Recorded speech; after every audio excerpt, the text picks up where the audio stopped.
Black cherry. Hello and welcome to the Saladcast on Sunday the 4th of October 2015. I'm your host Dan Train. Joining me today, Zachary Burgess. No, what a ghetto. And Robert Kemp. Sods Gatto. We are cakeless. We're going cakeless. Actually, that's not true. There were Jaffa cakes on the table and I ate 2 of them before they started, so I'm definitely not cakeless. I literally have a Jaffa cake in my hand. It is about to be in my mouth. I was thinking you were about to say in my mouth, which would have been very impressive that you were continuing to talk that well. Well, now that's I feel true. left out now. Like, do I have to Twinkie myself just to make sure we're all caked? I'm going cakeless. The rest of you bastards are fully caked. Okay. Well, I don't know about fully caked. I'm somewhat caked. Semi-cake? I could put way more cake in if I wanted. There's pizza later, so let's not do that. There's a reason why they call it the cake hole. Because it's big enough for cake. Yes, clearly. What, any hole that's big enough for cake? It's a cake hole. It's a cake hole. That's technically true. By that description. I don't know what that doesn't make. That sentence doesn't make a great deal of sense. It's technically true. By the description you just gave. Yes. Because the description you gave. No, that's what you said, Rob. You said it's called the cake hole because it's big enough for cake. It's like there's quite a few holes big enough for that. Maybe not on the human or body, but other places. Well, the thing is, yeah. Other orifices are available. The trouble with cake is that it's really squashy, so a very small hole could still be a cake hole. You just have to wedge it in there. You just blend it up and pipe it into any hole you want. Like, get a great British Bake Off piping kit and just sort of go, there you go. That would be the most ridiculous way to make a cake topping. Would be to have one cake, take another cake, blend it up, and then pipe the second cake onto the other cake. Oh, that sounds amazing. You pipe that icing and shit, don't you? Or I don't know. Pipe cake. It's cake you put in a pipe and smoke it. It's pipe cake. Pipes are officially cake holes. You can put a cake in there, apparently. According to Rob, anyway.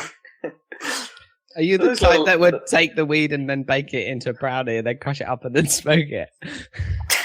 I'm brownie flavored. I'm smoking brownie flavored dope. It's like dope, but better. But it's cake as well. Yeah. Can't go wrong. Pipe dope cake. It's dope. This podcast is dope. This cake is dope. Well, not literally, but there's dope in there, so. How is everyone? All right, how are you? What's going on? I'm slightly less falling apart. Oh no. You've uninjured yourself. Well, I was falling apart last time, wasn't I? This was the health cast last week. Well, I injured myself since the last cast. Oh no! Oh, well, there goes that then. Zach's falling apart this week. It's not that bad actually. I came out of my bedroom and really badly stubbed my middle toe against a chair that was outside my room. The chair that I've been using for Dirt Rally because it's not got wheels on. I see. Yeah, special dirt chair. Yes, it's my dirt chair. It's a filthy chair. Yep. But I kicked it really hard. And it didn't actually hurt that much, but the bruise was quite visible, just not very painful at all. And I was like, that's weird. Yeah, it is weird. I sort of stubbed my, the collection of toes 3 times in short succession, if that counts. Right, so I was getting out of the shower. Yeah. And it's got one of those, little the plasticky sort of metally lips where the sliding door goes. Yes. And as I came out, I clipped, basically along the brunt of all of my toes along it, the first time. And then, of course, that's not the first step with one of these things. It's like a little ridge, and then there's a bigger ridge behind it. And so I stumped him the first time, and then, of course, I go, lift my foot, and then clip the second step. And it goes, you're oh, dear. Great. Oh, man, that hurt quite a bit. Smooth.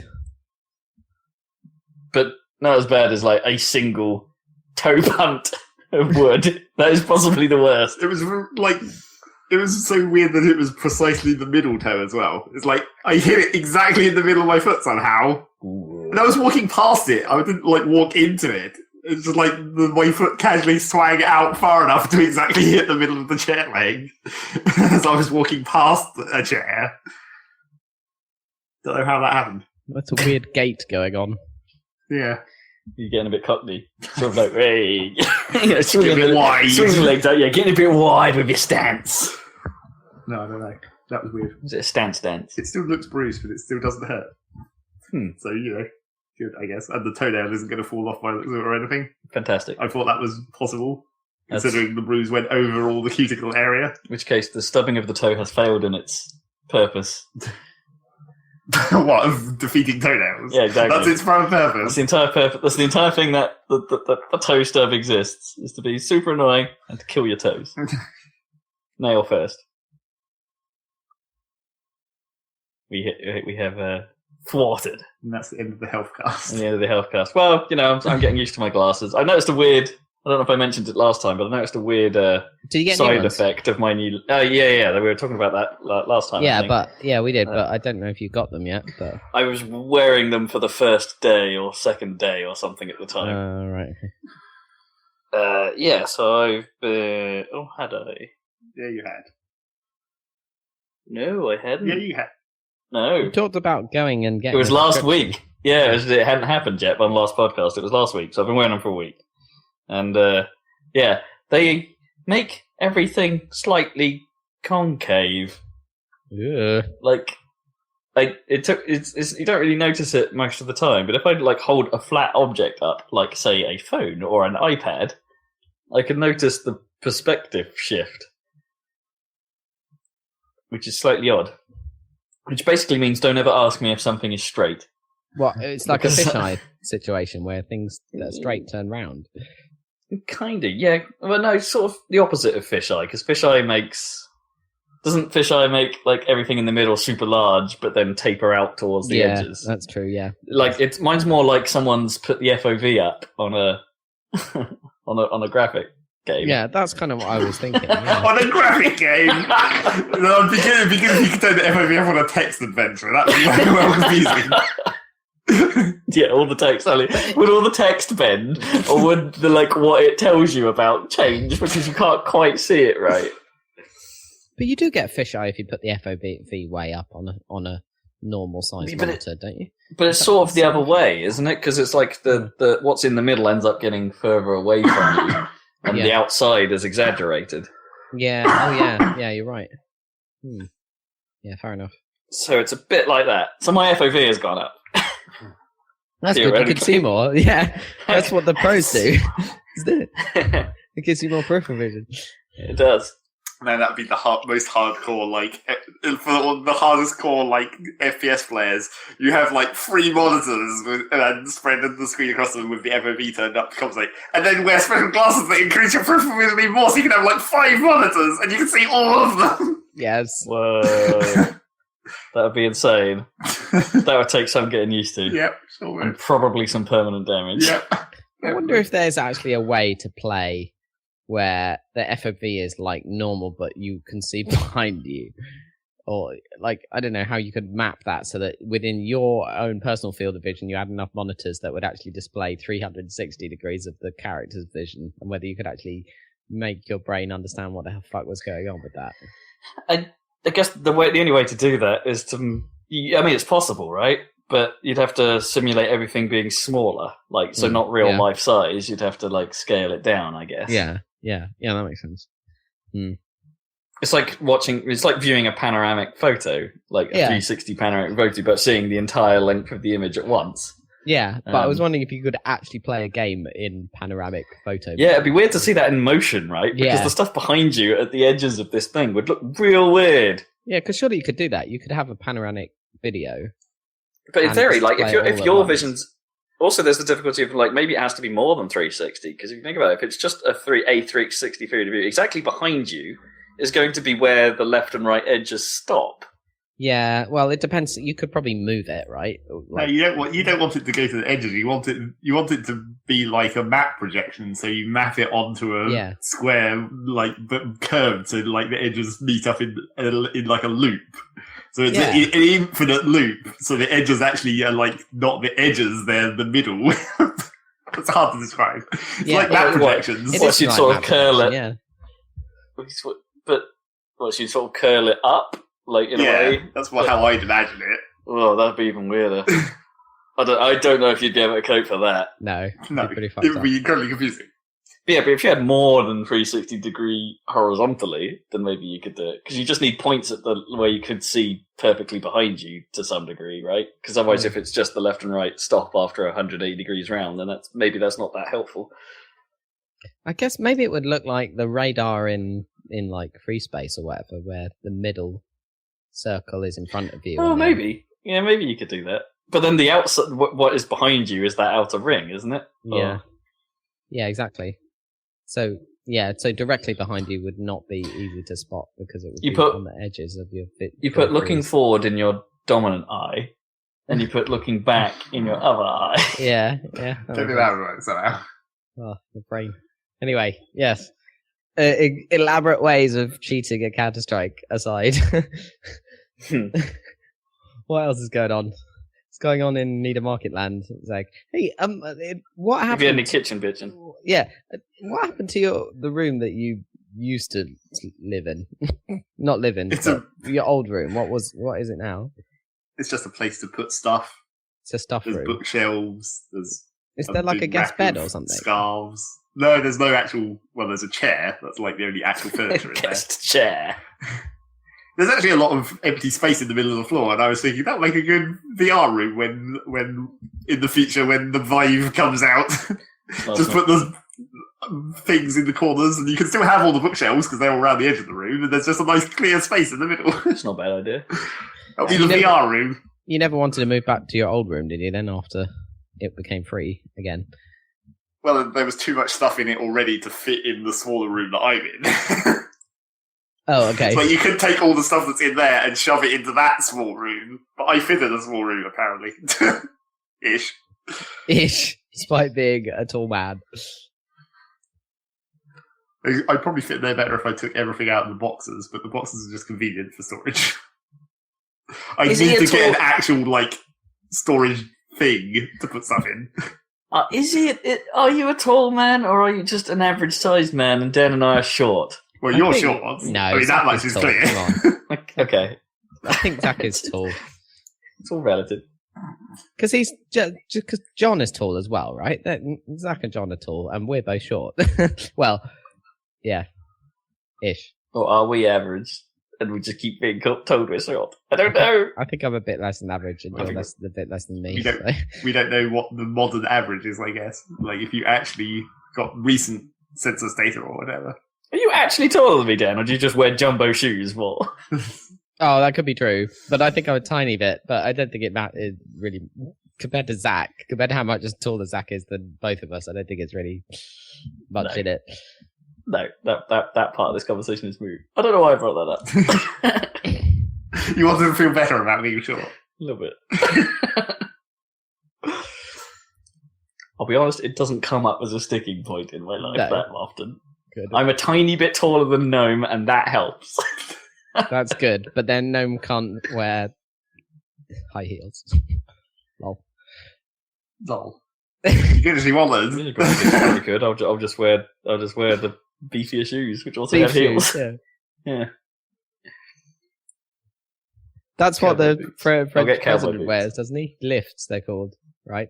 Oh, Lifts. the old French Because he's president. super short. Oh, Yeah. I mean Sarkozy. Yeah, Sarkozy, not Hollande, but Sarkozy. He's super short, so he wears his stupid shoes in order to look a bit taller next to, like, obviously Obama is like really tall, so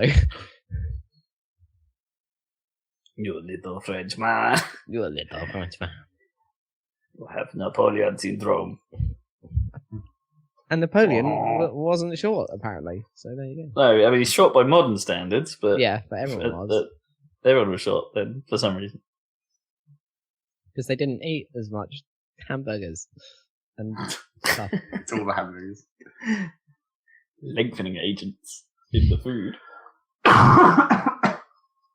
And also, I think It's a preservative, right? If a preservative makes them stay fresh for longer, therefore it's a lengthening agent. It makes you- things in the makes you time taller. dimension.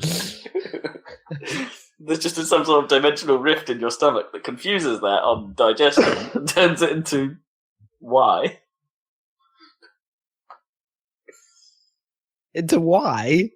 The Y-axis. Oh, I see. We need more Y. Get your Y's out. How would you measure the axes on a... How would you label them on a person? Which would be X? X would be... Y is up. Yeah, Y is up. X would be default. my left hand to my right hand. Right. And Z would And be depth, Z would be arse to stomach. Arse to stomach. Roughly. No, I think I'd put X forwards backwards. You reckon? Because that's your default direction of travel. No, that's always Z. That's always in and out of it's always Z. It's only because it's from your No, I got that. perspective. Yeah, from a map kind of perspective, X, yeah. No, X. No. Oh, I don't know. Damn it. If I'm looking straight ahead, X is left to my right. Because of graph paper. Pretty much. It's not a good reason. Because you're I'm pretty sure that's how 3D modelling is all done like that, and anything you're working with in sort of computer space and T-rotated. yeah, but that's only because when you're modelling something, you want to look at the front of it.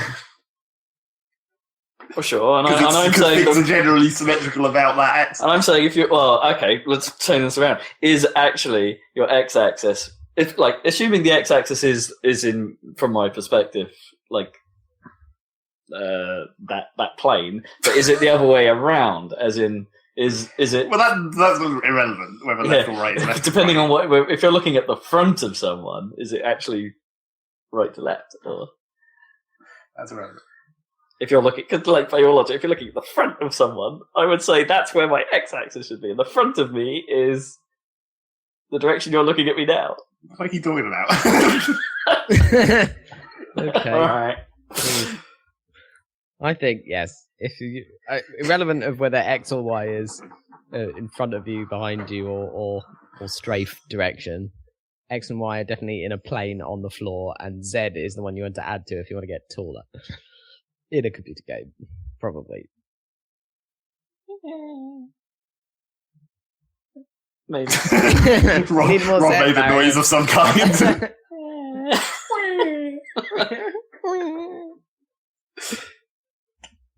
It was lengthening.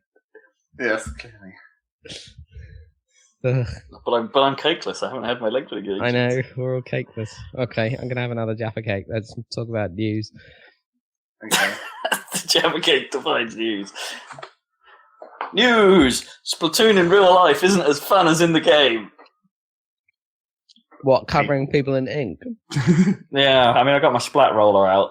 Decided to, we had a bit of a laugh. Got all over the walls, and my living room's now a different colour. Ooh. It's not as fun. I mean, the round is too long. I mean, it takes a day. So which team won? Team Grey. Yeah. Team right. Grey. Nice. It still looks modern, but gets out of that Magnolia hell. No, I'm Just one room. I'm all for that. Yeah. Bloody Magnolia. Now you've gone for Steel Magnolia. Steel Magnolia. Make it sound like it's a look from Zoolander. Steel Magnolia. What is that? I've just made a reference to something that I don't even know what it is. Let me just. So what, Google Steel that. Magnolia? I don't know.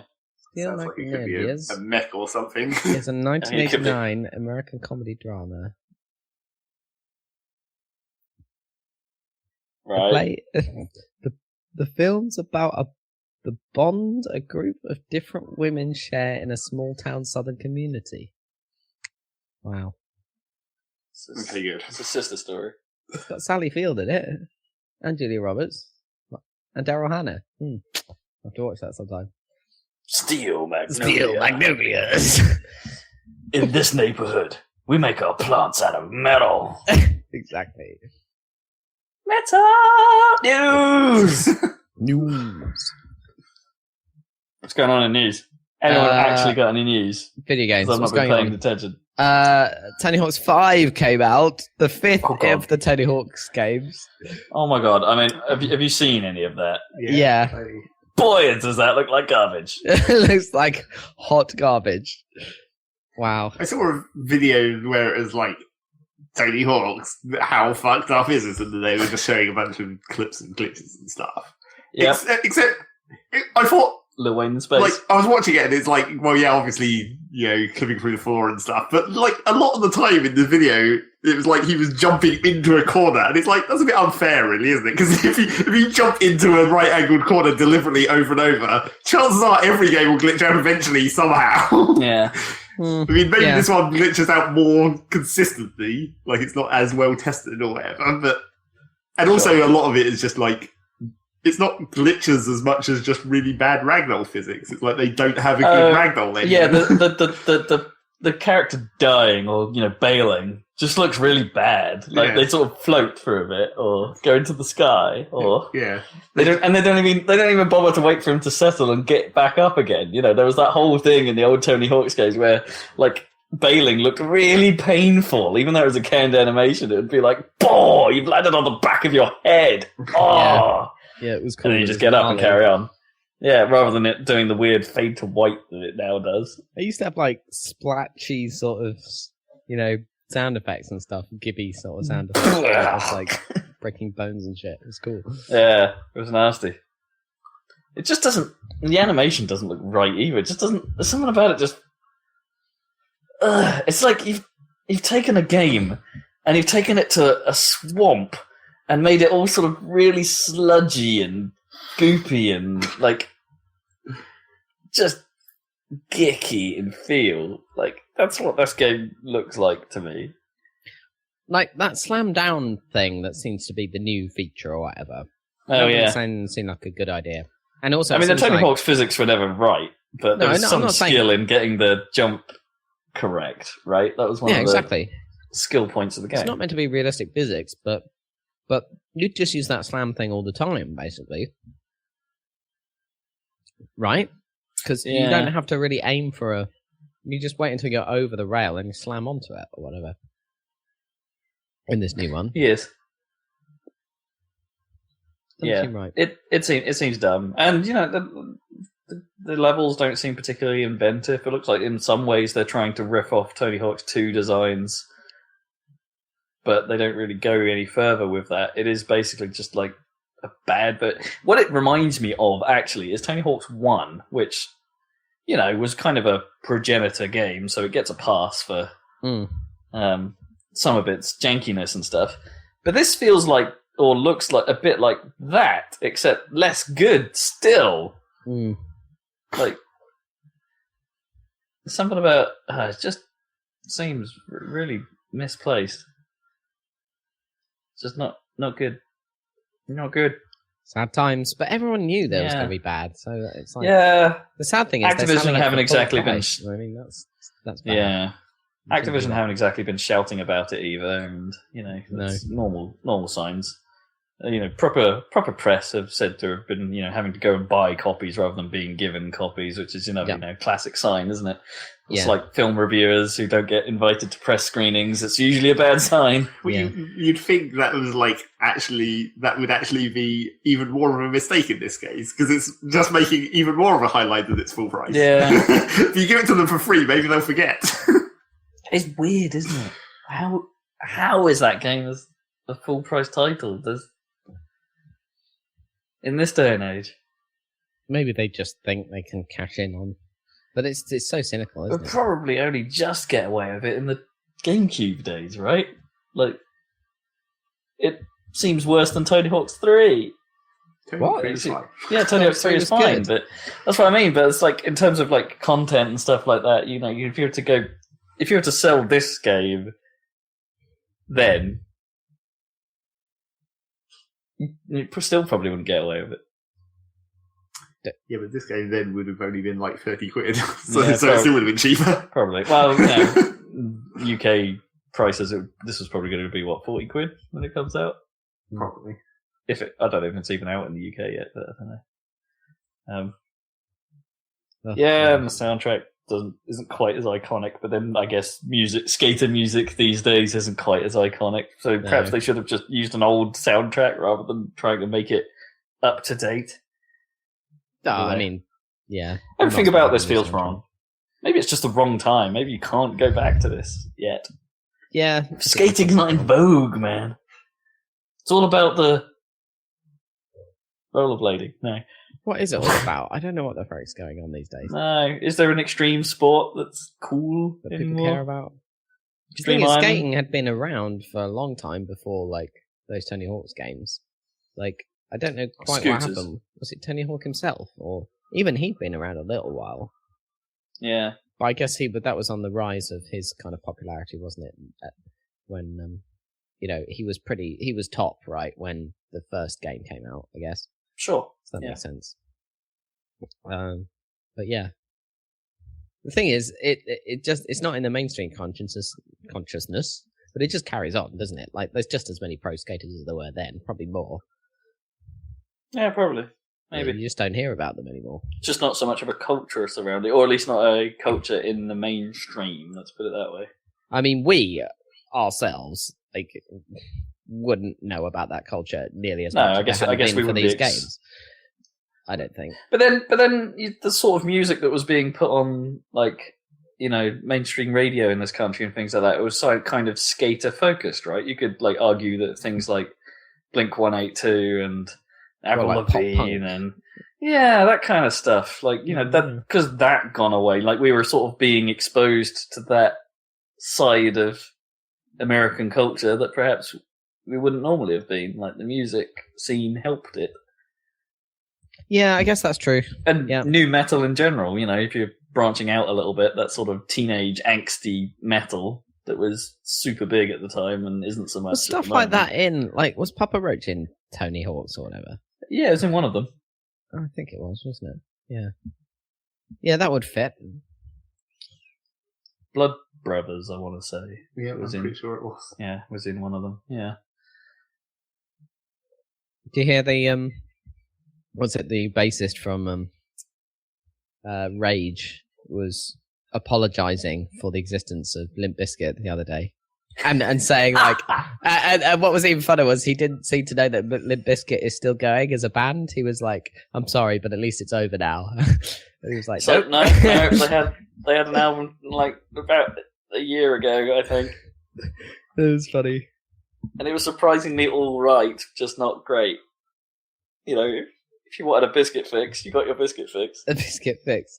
The thing is, some of those Limp 1, 2, Bizkit 3 songs. times 2 to the 6 Put them in your Oh. cake hole. for your Limp Bizkit. Hang on. Oh.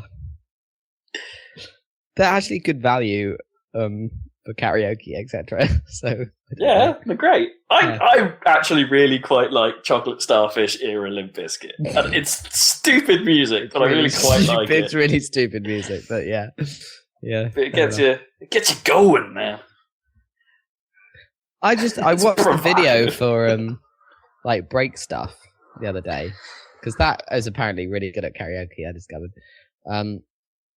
but it has like Dr. Dre in it and Eminem and a whole bunch of like Yeah, it does. cameos from like really awesome people. It's like, what? How did they? It's pretty get much that whole video, to isn't it? happen? It's Yeah, that whole video is just them against that in that room, isn't it? With random people sort of walking in, Yeah. like saying a line. I'll skin your ass raw. Lip biscuit choo choo. The Richard Cheese version is obviously the best. Obviously. Clearly. So yeah, New Tony Mel. Hawk's. What Tony else we Hawk's got? 5. Don't buy it. Don't buy it. Don't even. Don't even.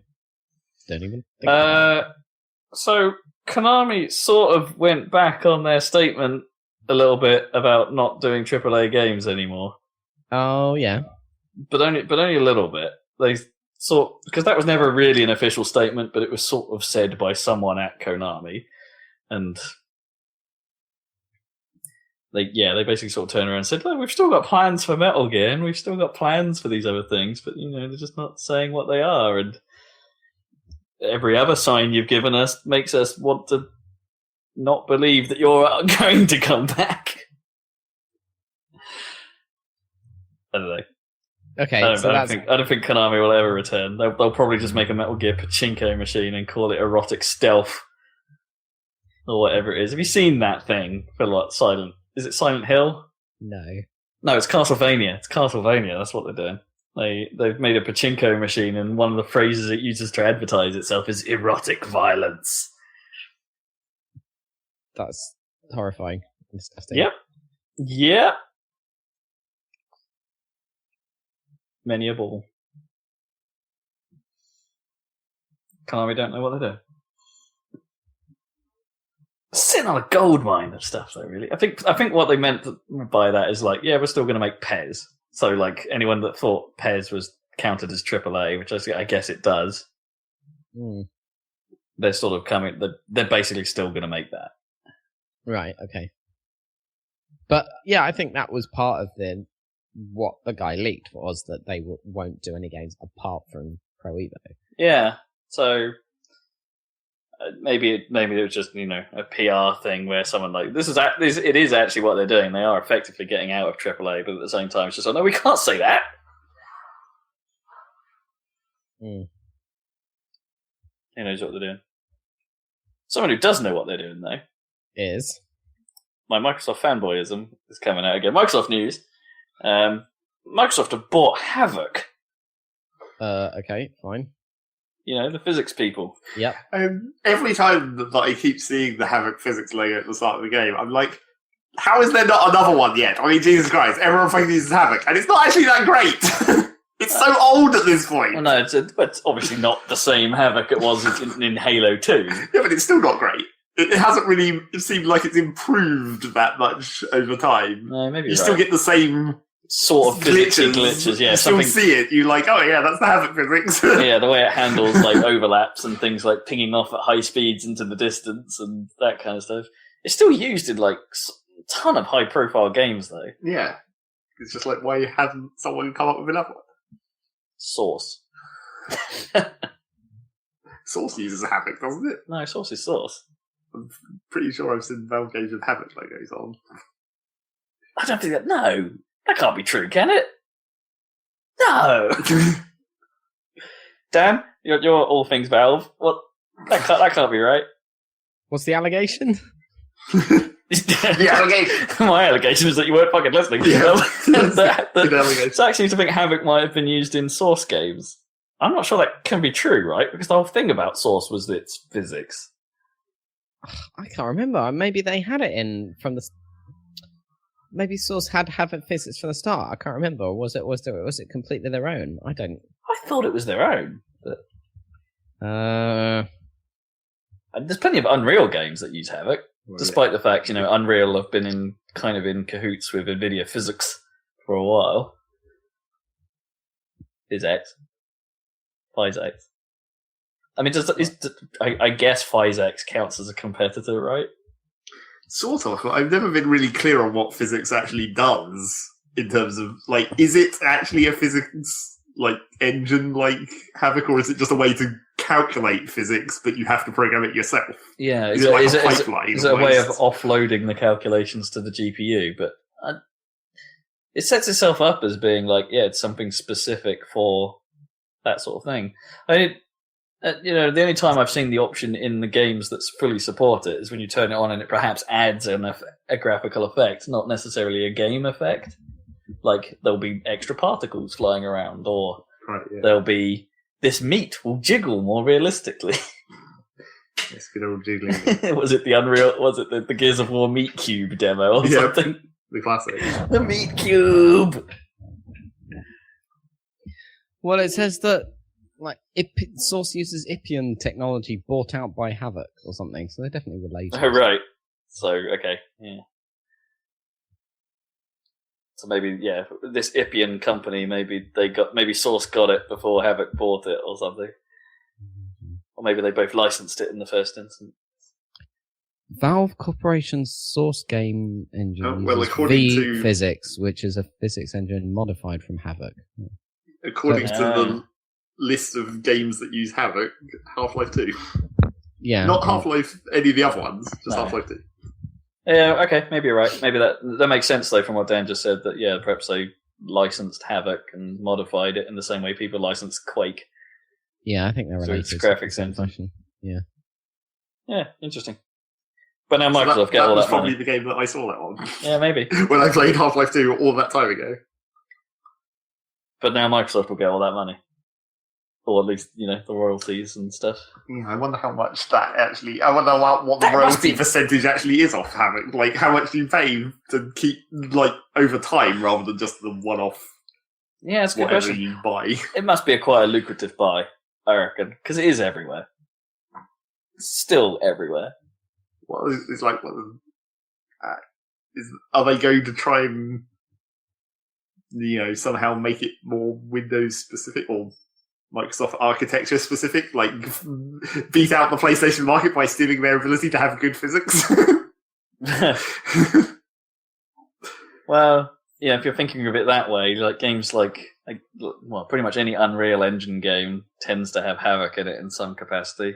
Things like Mortal Kombat X, I guess most recently has Havoc in it, and the Batman games had Havoc in them to some degree. All those goddamn middleware stuff, or it's like they all seem incredibly old at this point. It's like why are we still seeing like big logos and like, Oh, yeah. how have we not got past that yet? Yeah, what the shit is Big Video still doing about? I don't even know what it's for these days. Like, is it a pipeline just for delivering video content somehow?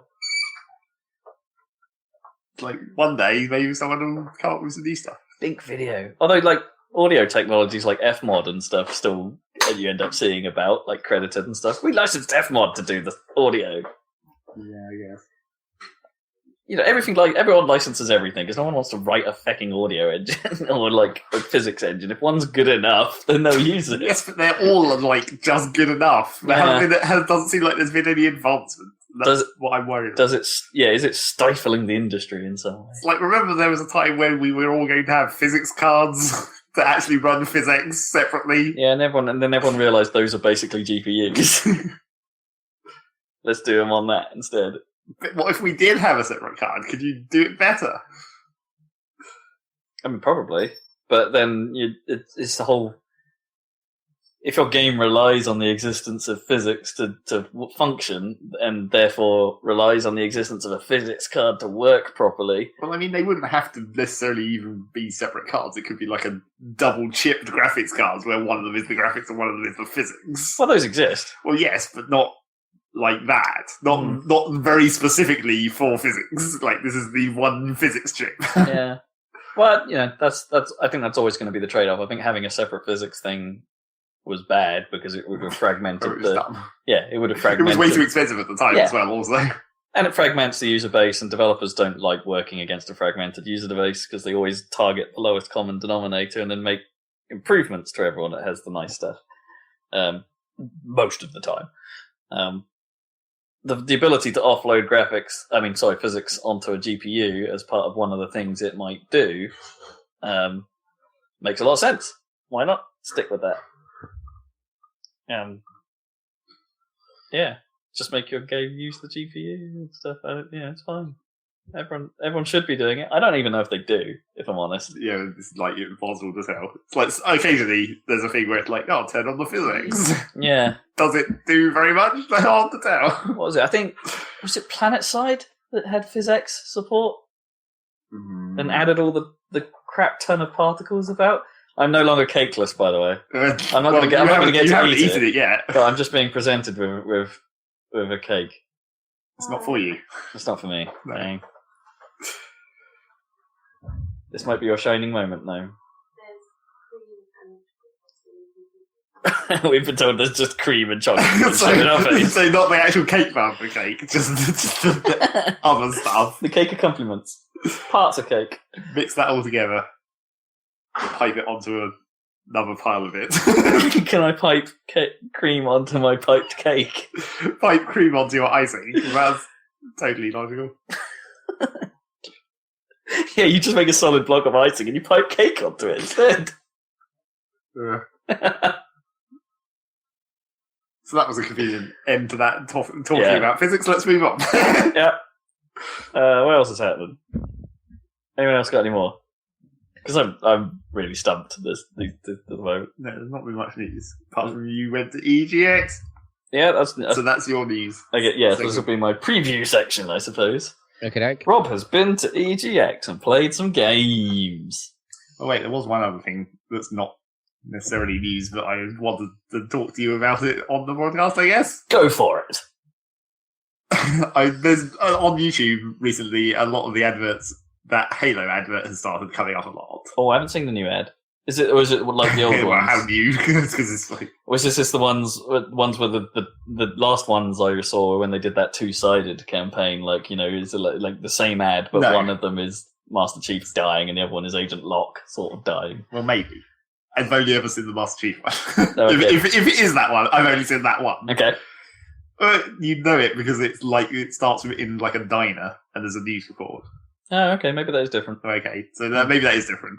So yeah, I've seen that a bunch, and it's, you know, it's sort of in the vein of what they've been doing with Halo adverts lately, I guess, where it's like they don't actually show any of the actual like Halo universe stuff, apart from they're showing the very, very far edges of the Halo universe. So it's like, here's some workers in a diner listening to a news report about things that have been happening. Oh, cool. I do like it when they approach it from this angle, though. Maybe shouldn't be a TV spot, but you know, it's like those old Halo 3, what was it, the diorama ads? Yeah, exactly. Those were great. That was a great idea. But the funny thing about this advert is like the news report is about how Master Chief is dead. No, So okay. spoilers, I guess. I mean, like, I guess probably, not. Yeah, that's not going to happen, is it? No. Probably not. But there's, like, right at the end, there's a brief bit where the focus switches to you actually see Master Chief for a moment, and he's running for a war zone, and stuff is exploding. And it's in like, I don't know what you'd call it, like news cam. Like, it's not third person. It's like Shaky cam. Yeah, shaky cam as he's running through and buildings Sort of- are falling over and Sort of found footage Yeah. thing. that sort of style. But like, as he's running through this giant collapsing building that's like shit is falling on him from all over the place, and it's like, well, this is the bit where he dies, whatever. Just really faintly in amongst all the rumbling, you hear the shield beeping noise. I'm like, well, that's funny, but really dumb. Is it the You wouldn't be able classic? to hear it. He'd be able to hear it. It's a UI thing for him. It doesn't transmit out of his speakers. Also, they've changed that noise in Halo 5, so Yeah, so I'm it's not like, sure that works. yeah, probably different now. That was weird. Alright, I'll have to check that out. So anyway, EGX, I guess. But while we're on Halo 5, because I didn't play it at EGX, but they've released a lot more info about some stuff that's coming and things. Like, they've detailed how Warzone actually works. Right. That crazy new mode, the big scale mode. Okay, so it seems like games last a reasonable amount of time, like probably about half an hour-ish for a round. And it actually has multiple ways of winning, which is interesting. So one method is do stuff that earns you points until one team has 1,000 points. Yeah. So the things that can earn you points are obviously kills, capturing objectives, or defeating Covenant boss squads, which get progressively, I think get progressively harder as the game goes on. But like the easier ones are worth less points than taking out a hard squad. So there's that to do whilst doing the other stuff. And the objectives are basically there are 3 sort of strongholdy type bunker things on the level which you can take control of. And when you do so, they become populated with Marines to sort of act as a subtle defense against it. So somewhat Titanfall-y fodder gets added to that area. And if a team manages to have all 3 of these bunkers under their possession, then the enemy core opens up. It's sort of MOBA style, and if you manage to destroy that, then the game is yours regardless of your current score point tally. So the dynamic this potentially leads to is when you've got, it's like a 12 player on 12 player thing, is like, in theory, everyone can find a role. Like, so someone could be going off getting points for the team, like by going on the boss runs and stuff. Whereas or do you refocus the entire team on getting the strongholds and getting the core and stuff like that? It's like it's an interesting. It doesn't seem like mess in a way. It's like it's a fascinating mess.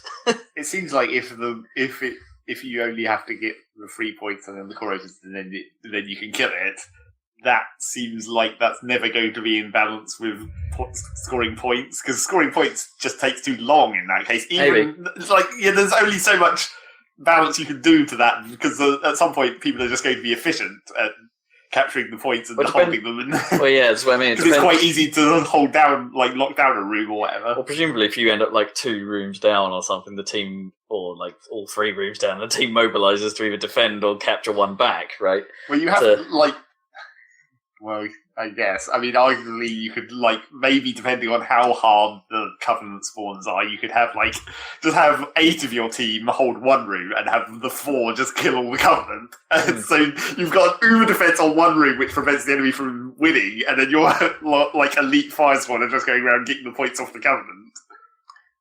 Yeah, it's a strange one. But here's where it gets weirder. The trouble with it is that just think about the level in Team Fortress where you have to capture all 3 points to win, and how well that works. 90% of the time, one team doesn't understand what the fuck is going on and fails. Yeah, sure, but that's because it's out of TF's normal rules, right? Yeah, but this is out of Halo's normal rules. The game mode is based around it. It would tell you what the rules are, maybe. But yeah, here's where it gets odd. The game mode has the concept of requisitions, which can be called in at certain points in the game. So there's an energy system of some kind where you basically everyone gets currency or experience of some kind during the course of a map, and you can then use that and one of your requisition cards, which are a bit like Titanfall's burn cards, in that you have them in your player's inventory, your persistent inventory. Okay. And you can burn one of those to call in something. So that can be range from a power weapon of some kind, or just even a specific little weapon to start with, or ranging from that stuff all the way up to things like tanks and stuff like that.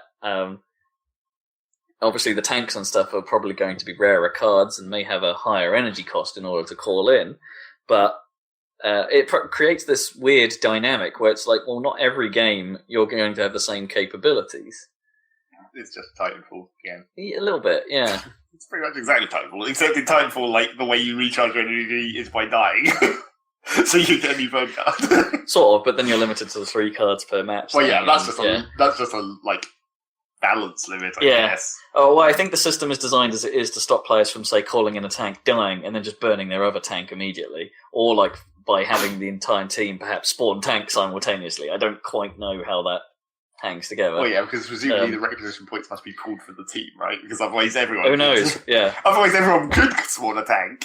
Which would be pretty hilarious, in fairness. Sudden tank rush, rah! Or maybe there's a vehicle limit on the map or something like that. There's probably other caps in place to stop things like that from getting too crazy. Well, maybe. But there are some... But this is how, in a way, you level up your character so you can change your loadout to some degree. You can earn certifications, or I think they're called certifications, in a certain weapon, so you can use them as your starting weapon. Or perhaps you need the certification to let you burn the cards to make them your weapon. Who knows? So, hooray, everyone's going to start with battle rifles. Yeah, probably. Fuck. Yeah. I'd imagine some of the higher level weapons like battle rifles and stuff like that probably will be locked behind you can't start with this. I don't think battle rifles are classed as high level in Halo, even though they clearly are. They clearly are. Weapon of choice for everyone. Oh, the pistol's pretty badass now.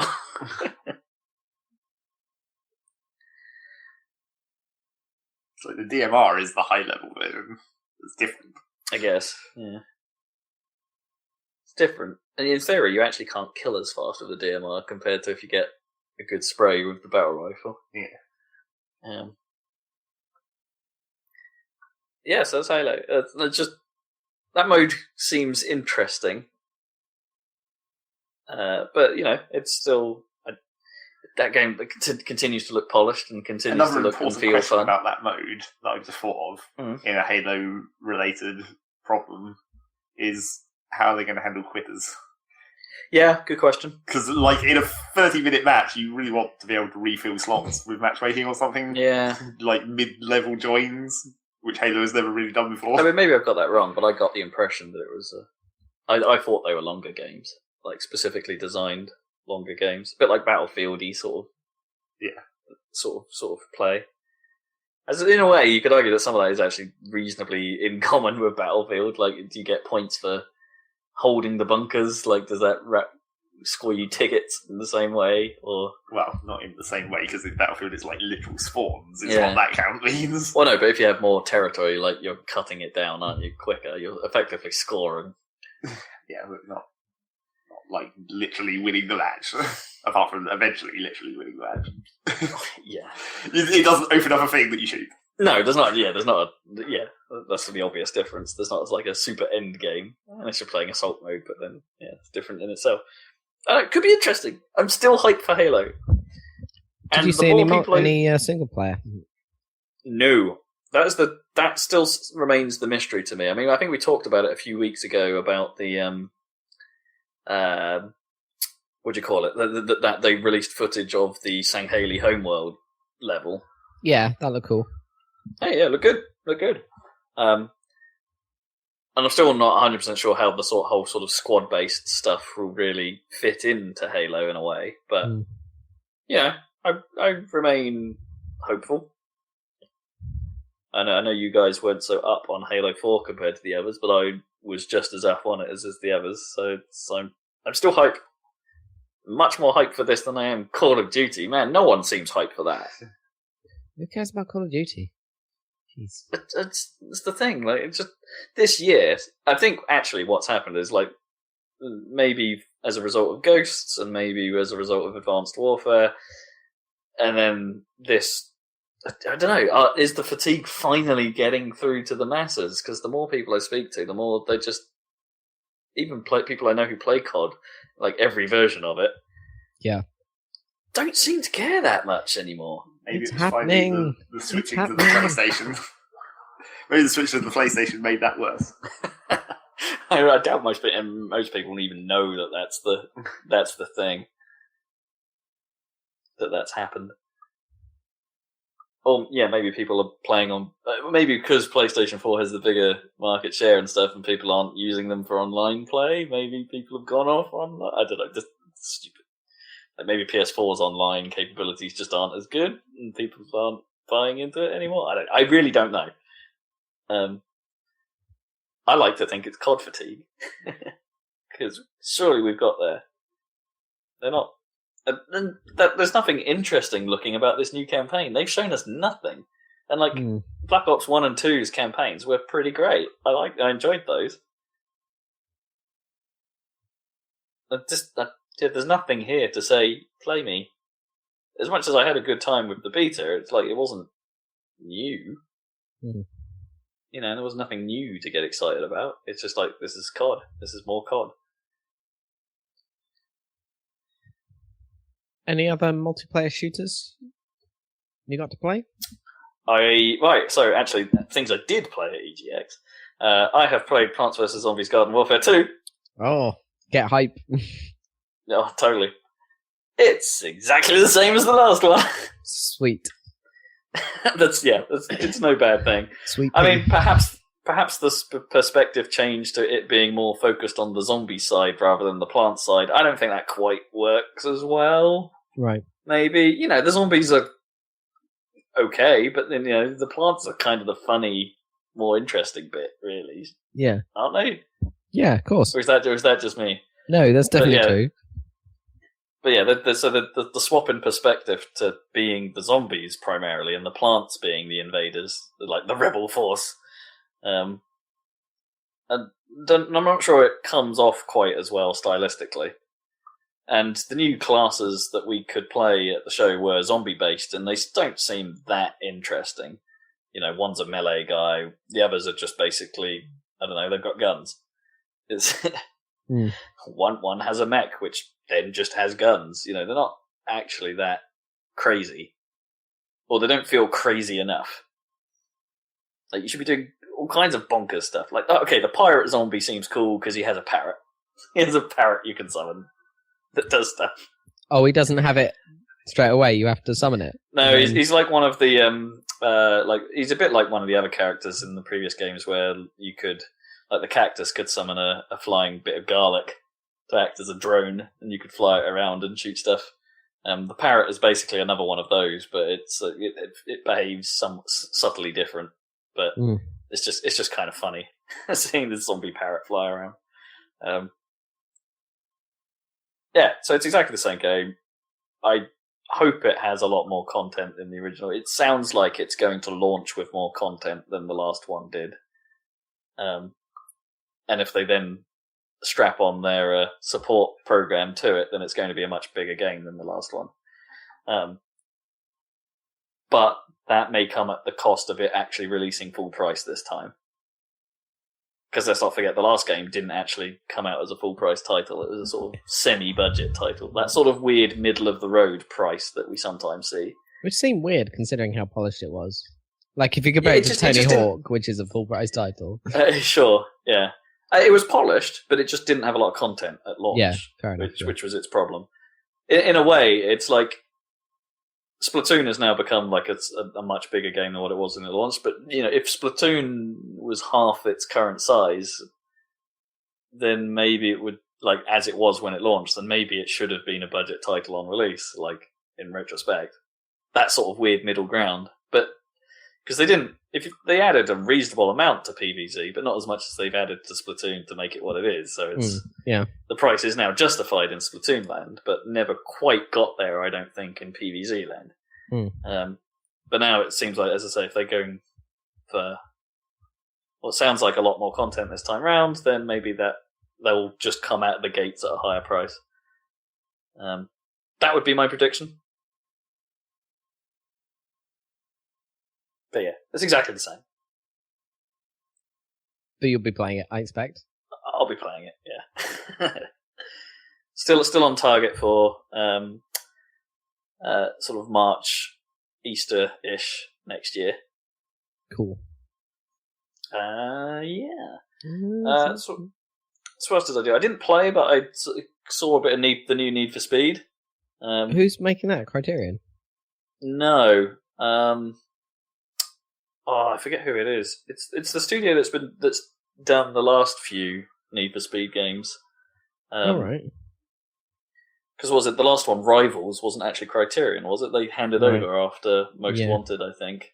That's right. Yeah. And The Run obviously wasn't Criterion either. So I think it's that whoever's been managing those games is on this one. I can't remember what happened with Rivals. It didn't set the world on fire. That's what happened. It's like it was okay, but it doesn't quite do what anyone wants, I think was the idea. So what about this one? From what I've seen, I think it's hard to get a feel for what direction it's going in. Like, so the demo they were showing online had a number of players in a shared room at the same time. I think they had maybe 4, maybe 8. I couldn't see whether the players around the other side of the barricade were also in the same lobby. And it was like a timed demo that you could drive around, picking up events and doing stuff within a certain time limit.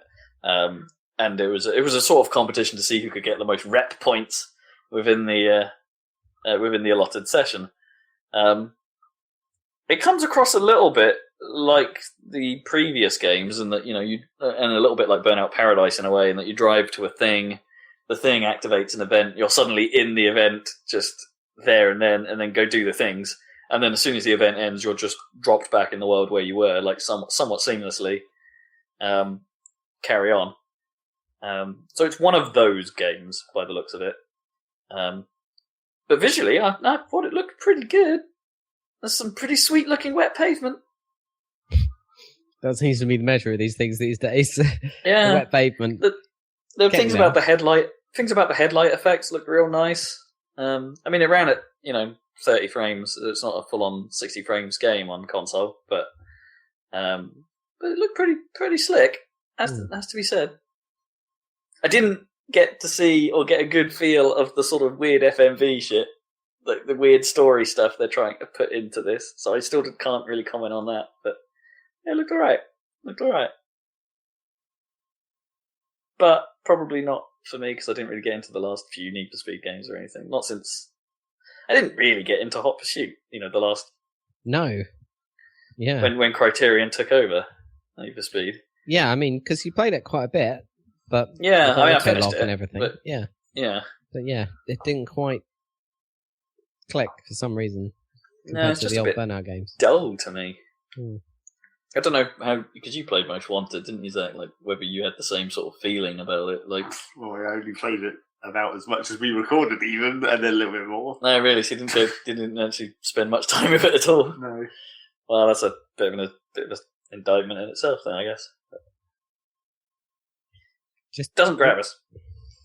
Just want Burnout 3. God damn it.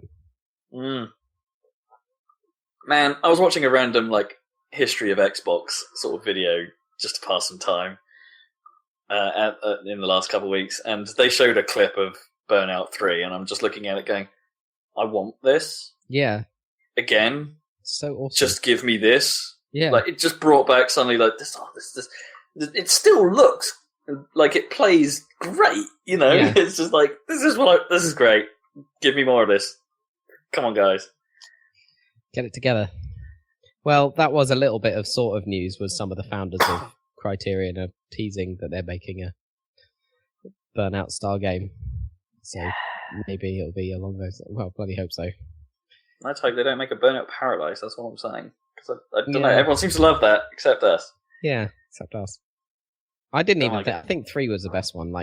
Revenge wasn't as good as 3, but it was all right. And then. Well, 3 was Paradise. such a step up, though, wasn't it? Well, I mean, Zach, I'm sure, has quite a lot of love for 2, but 3 for me was, quite a big deal. Quite a big Such a change. step up. It was completely different, really. Yeah, they're Yeah. different games, but it's. But in terms of raw thrills, they amped it up in just the right way. Yeah, you can't really beat 3. It was awesome. Although I do like the one they released on 360, as I've said before. Revenge. Is it 4? That was it a version of Revenge? It was the one you had, wasn't it? Or... Yeah, they re-released. They released Re-released. Revenge. It wasn't even a Yeah. re-release because it was around. It wasn't much after the original release. I don't think only a I couple of guess. months or something. But yeah, it looked pretty nice. Was it cross-gen? Is that what you call it? Yeah, cross-gen. Man. So what else did I see? I've seen the new Tomb Raider in action on an Xbox One. Mhm. It's the one thing we did at the Microsoft booth, actually, because the Microsoft booth on the whole was a little bit underwhelming. They had Halo Warzone playing, but I didn't play it because after what we experienced with the Halo demo last year for Master yeah. Chief, and just terrible TV input lag, making playing a game like that impossible at a show. Yeah. I just didn't want to go through that again, wait in line for ages just to go, I can't get a feel for this, how it's supposed to be, because these TVs are bad. So I played Tomb Raider, non-competitive. That game looks a lot like the last one, just with a bit more tombs in it. So the demo they had was basically, you're raiding a tomb. Didn't focus on the combat at all, was just here's the puzzle-solving elements of this game. And I found it a little obtuse and not totally obvious what I was supposed to be doing in a couple of spots, which maybe is the point, I suppose. Mm-hmm. I mean, But not- in that respect, it felt like classic Tomb Raider more than the last Yeah. one did. I remember Tomb Raider being about running around in circles for ages trying to figure out what the fuck you're supposed to Well, do. yeah, next. what's the one little thing I'm supposed to do? And yeah, there's a tiny bit of that feel here, Right. which I'm not necessarily sure is the best thing, but it does, in some respects, this is becoming more and more like Uncharted, I think, the more I see it. Yeah. But I feel like it's not quite Uncharted. It's not. It doesn't have the crazy. I suppose the range of Uncharted. It doesn't have that. You could be in tombs one second, and in the next case, it's justified for you to be in a busy town having a firefight. It's not one of those games, or at least the way they set it up doesn't make it the same. You can't do it in the same style, but it's very close. It's pretty close. Yeah, it looked good, played good. There's some nice animation stuff going on. Yeah, the Xbox version looked absolutely fine.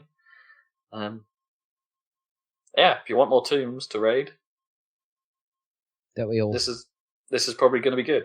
I think it'll be fine. Just probably not wholly original, It won't make as big a splash, I think, as the first one did in terms of, holy crap, they've done a pretty good job on this, because this will be, holy crap, they've done the same game. Yeah. More of the same. But still, maybe they'll do something more, because at least with the story of the last one, they went all like a super origin story or whatever, so maybe they'll do something actually interesting this time. Yeah, a bit maybe. more because not that wasn't interesting. I'm just saying that origin stories are always inherently a little bit like, wow, like maybe with you superhero can make films, them they interesting.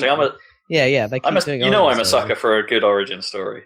Yeah, Like, if done well, I don't think there's a lot better than that. But I don't think the story in the last game was done well. What was it, Lady Pratchett or something? That's right. Yeah, the writer. Yeah. Who I'm just not a fan of in general, because she was also behind Mirror's Edge and stuff like that. Yeah. Mirror's Edge 2, by the way, was at the show, but I didn't get a chance to check that out properly. Oh, that's okay. From all reports, it is Mirror's Edge. Well, that's good. Like, kinda. Like, the good and bad seems relatively present. But I thought they were fixing all the gun stuff and. Yeah, I don't know. I don't think there's guns in the game, but there's something. The reports coming out seem to say, like, well, they may have taken guns out, but does this really fix this? After all, so I don't know. I really want it to be good.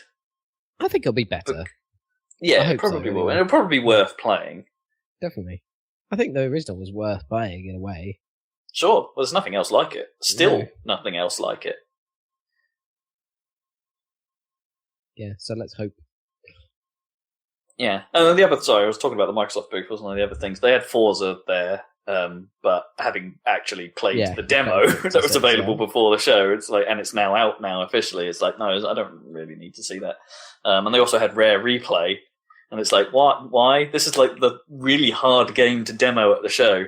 As I then witnessed a kid loading one up, loaded up, and obviously didn't know what half these games were, and so the first thing he picks is Viva Pinata.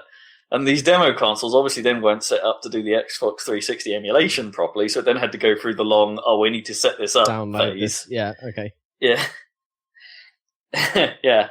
It's not a great game to demo like that. Or not a great collection to try and demo like that.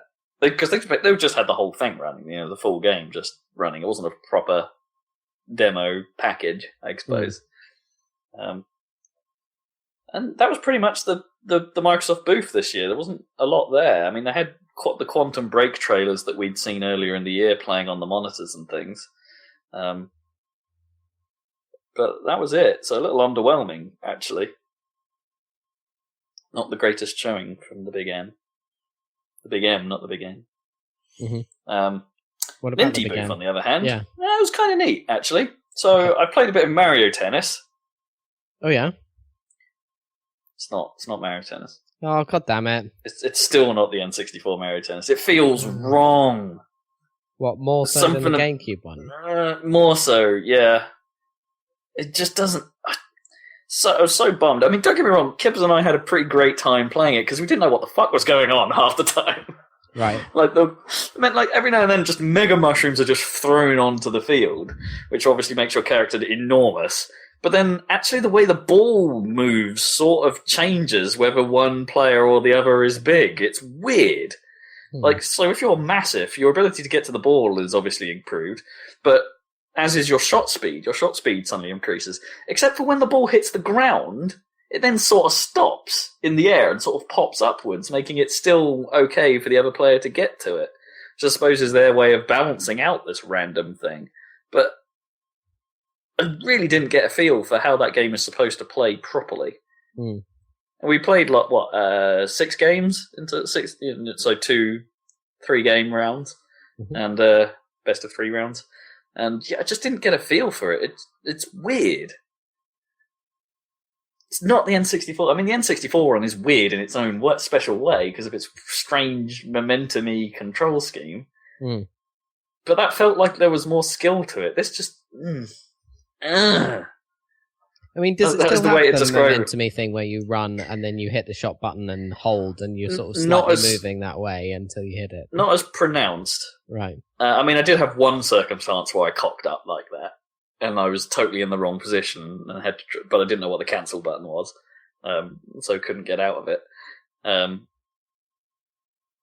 So there is, I guess, a bit of that exists, but it's definitely not as floaty as, say, as when you were playing as Boo, and you charge up and you're still moving quite significantly. Yeah. I mean, most of the time you stopped, didn't you? In like the original, Pretty even much, then you yeah. still stopped, and But that's you could still hit. true You didn't now. have to, like in other tennis games. You had to hit the button when the ball came to you, whereas in Mario Tennis you hit it. Yeah, once you beforehand. charged, it would. Yeah. Once you charged, yeah, it would auto hit once you Auto if you're hit, in the yeah. right place. So that's still there. And it still behaves like that, yeah. But things like the drop shot didn't seem nearly as useful. The lob, I didn't get a feel for. There's lots of indicators on the floor about where the ball is going to be now, and I didn't quite. Some of them seem to have glyphs of various Mario power-ups on them, and so I didn't quite get a gist of what that was about. It just came off as odd. Couldn't get a feel for it. Mm. And maybe that's the problem of playing something at a show, but it just. It didn't gel with me. Like, not in a... As I say, weirdly, we had a good time because it was pretty hilarious trying to work out what the hell was going on. But that sort of had the opposite problem. The lingering issue was just like, you know what, yeah, I had no idea how to actually play this. Where's the game, in a way? But other stuff I had a better time with. So, Kippers and I played some multiplayer fast racing Neo. Okay, yeah. So, again, not the best demo for getting a feel of it, because I think the majority of the gameplay is going to be based on the solo experience, a bit like how F-Zero was. So, because it was basically just me and Kips on the track. Mm. And the way those tracks are designed, it feels like they're supposed to be filled with competitors. Right, yeah. Like, without them there, it feels kind of empty. Which is a bit of a shame. So again, demo might not be. And we played the first 5 courses of the game, and they're all pretty simple. Like, there's no real tricks or massive difficulty to them. I don't think it's really playing to the game's mechanics particularly. They're like most of them, they're large straight lines, for instance, and you might get a boost in them, or you might get the boost orbs that are layered around that you might have to weave a bit to pick up. So I don't think it really showed off how that game is supposed to be massively well. But then when you start actually having to actually turn a corner, I don't think it can be those games in a way. It's sort of a different beast. It's not as tight and not as precise as F-Zero. So the vehicles feel like they have some weight to them, whereas F-Zero's everything is very nippy, very grippy, up until the moment you suddenly lose the grip. F-Zero has that very strange feel to it, really, like in that everything is perfectly stable until you try and take a hard corner, and then you can lose it in an instant, and it's gone, and then you've got to try and fight to get your grip back, which is great, but it's very specifically F-Zero feel that nothing else has. In the same way that Wipeout has its very floaty, very momentum-y feel to it, which has evolved over the years. It's not always been the same. And Wipeout is the only game that does that. This, oddly, is somewhere in the middle, and that it doesn't feel drifty like Wipeout. Wipeout, right. But I mean, there's a little bit of drift there, but not in the same way that you're floating all over the place and have that sort of wobble and bounce that you do in Wipeout. But you're sort of planted, but in the same aspect, you're not as nimble as you are in F-Zero, and you don't have that sudden loss state that you have in F-Zero. So a bit of me wonders if actually that's too simplistic. Like, you still have left and right air brakes, but they just cause you to steer harder. Right. Rather than have a sort of physical, interesting mechanic to them. So the demo has had the effect of dampening my hopes as a result. That's a shame. In that I don't think it's... I mean, it looks nice-ish, for a Wii U game. It runs okay. But that demo didn't show me enough to make me think this is going to beat either of those. I mean, maybe if it comes out and it's a budget title, because it will come out on download, I think. I don't think it's getting a disc release. Then maybe it's worth a punt. But it doesn't strike me as beating those. But maybe it'll be just enough to keep me semi-satisfied. I don't know. Keep you rolling along until the next F-Zero game, as if that's ever going to happen. God damn it. It's never going to happen, man. I know. I'm sort of resigned to that never happening. Yeah. But then I was sort of resigned to Star Fox never happening, in a way. Which I've also played. Go on. I think it's good. Really? Cool. I got a good feel. Yeah, I got a good feel from the Corneria demo. There is one awkward. Well, I have a couple of niggles, but for the most part, it feels good. I don't think it's quite as tightly designed as the N64 original. There's something about it that's not quite as. It doesn't feel as. This is the weird word. It doesn't feel as designed, like the course. Like there's a very specific feel to Corneria on Lilac Wars, where everything is in a place for a reason, and it's trying to teach you the ins and outs of how to do things, but also try and guide you through perhaps secret discovery and different tactics to how you can destroy things. And there is that to it. I mean, it is replicating some of that, but it just feels a little bit more haphazard. Maybe that's because they can do more with the Wii U compared to the N64, that maybe they could throw more about just visually and stuff like that, perhaps. But as a result, I'm not sure it feels as clean in terms of an introduction to the game. Nintendo are normally great at that stuff. Yeah, that's true. That's their thing. The introduction level to a game. Well, maybe they'll tidy it up even further. I mean, before really. Maybe. Release? I mean, I think they've just said early next year. Oh right, okay. They haven't given a specific date. But control-wise, ignoring the fact that I think the layout on the gamepad of where the buttons are by default is a bit nuts. Okay, let me try and explain that. Like shooting used to be on the big A button, I guess, on the green A on the N64 version, whereas now that's been put on the right trigger. And it's like, at first you think, okay, that's fine. But then it doesn't take a lot longer than that to suddenly realize, oh, but didn't I used to use the left and right triggers for the banking and the barrel rolling? Yeah. So how do I do that now?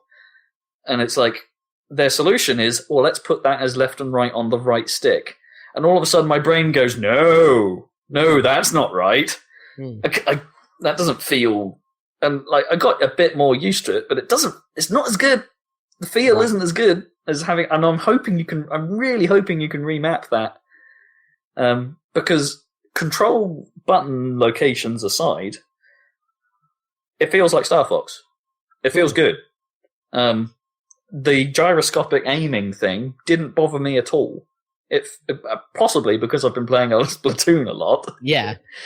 This didn't feel alien. Right. Yeah, people were worried that this was going to be like, oh, it's a weird thing. Like, oh, when the fact you can now look down to the screen to see from the cockpit view to get slightly better aiming, perhaps in some circumstances. None of that felt bad.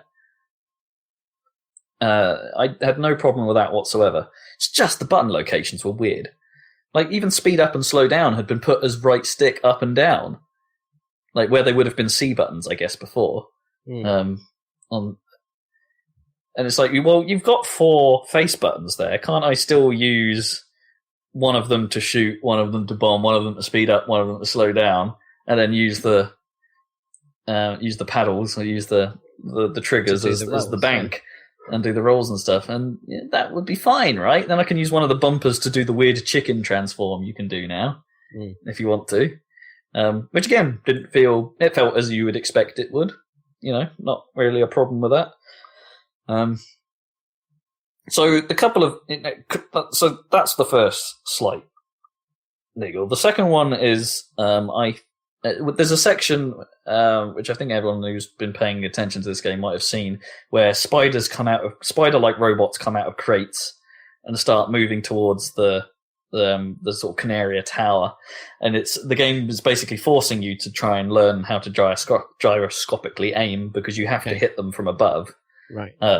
So it wants you to fly by and aim down and shoot them as you fly by, or you can turn into a chicken, which actually makes things a lot more difficult, as it turned out. But yeah. And so when it's forcing you to aim quite a long way different from where you're flying, that doesn't work as well, because obviously then you then start having the disconnect between where you're aiming and where you're flying being different. And so that's harder. And I found the hit zones on the spiders actually somewhat difficult to actually hit. So maybe that wasn't working so great for me. But the final thing, which I think actually is the biggest deal of them all, is that when the big boss mothership thing comes down, the game basically then forces the top screen view to not be behind your ship anymore. It goes into a dramatic, the camera is always going to be centered on the mothership and you're flying around it view, which then forces you to use the bottom screen. Oh, weird. But the bottom to screen, actually fly accurately. And to shoot things accurately. Offense to the Wii U or whatever, but that bottom screen is cool to use and stuff, but it's pretty crappy looking.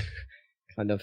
They do a pretty good job. There's no real difference between the fidelity in the two screens. I mean, yes, the main screen is obviously higher resolution, but they're not cutting back on what they're rendering, I suppose, on the bottom screen. No, I don't suppose they need it looks video, don't they? Yeah, it looks okay, but I just think it's an odd decision because you're basically losing a screen. You don't gain anything by having this camera angle, unless there's other people in the room watching or something.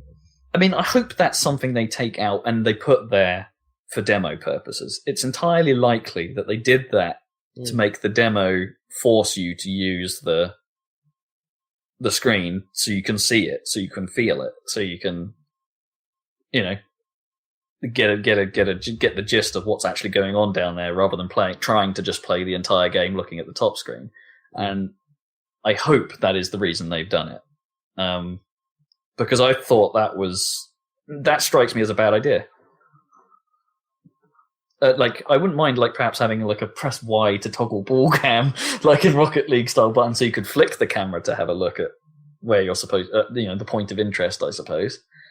But having it permanently that way, no, don't get it. So, impression, it's going to be good. Maybe not as good as Lilac Wars.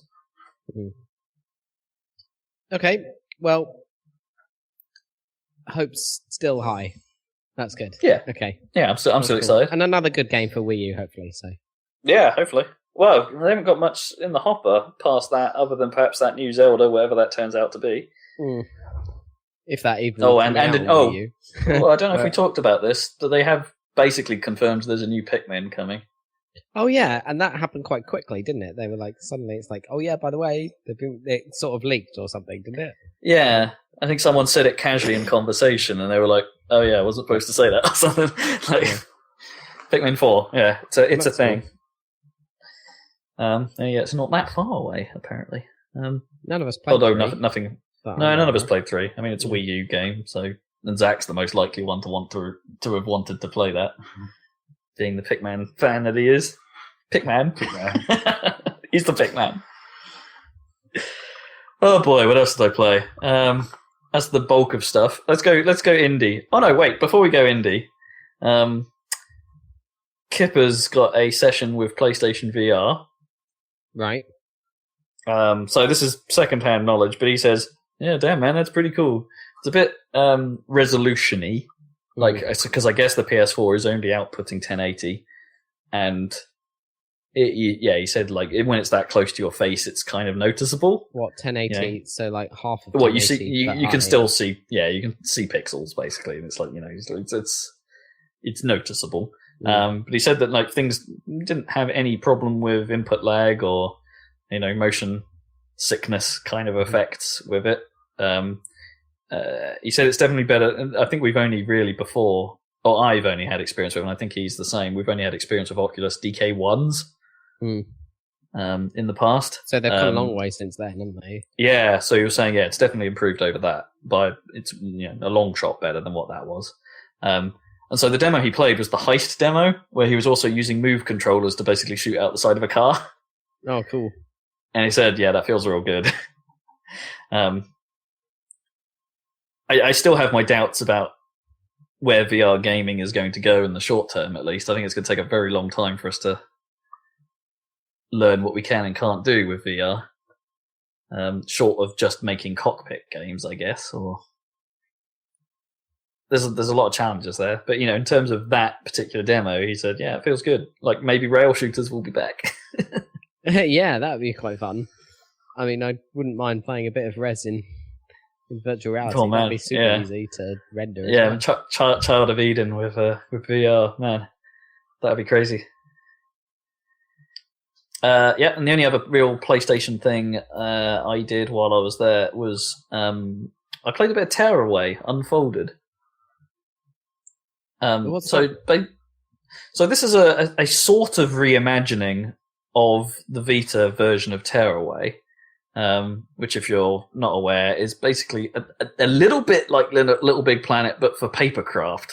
So it's a sort of a platformer, a 3D platformer, rather than a sort of 2D platformer, but with the entire world has been made out of scrap paper, and you can the whole point was you could manipulate the world using the Vita's crazy features, like you could poke holes in the world by pressing the rear touch and stuff like that.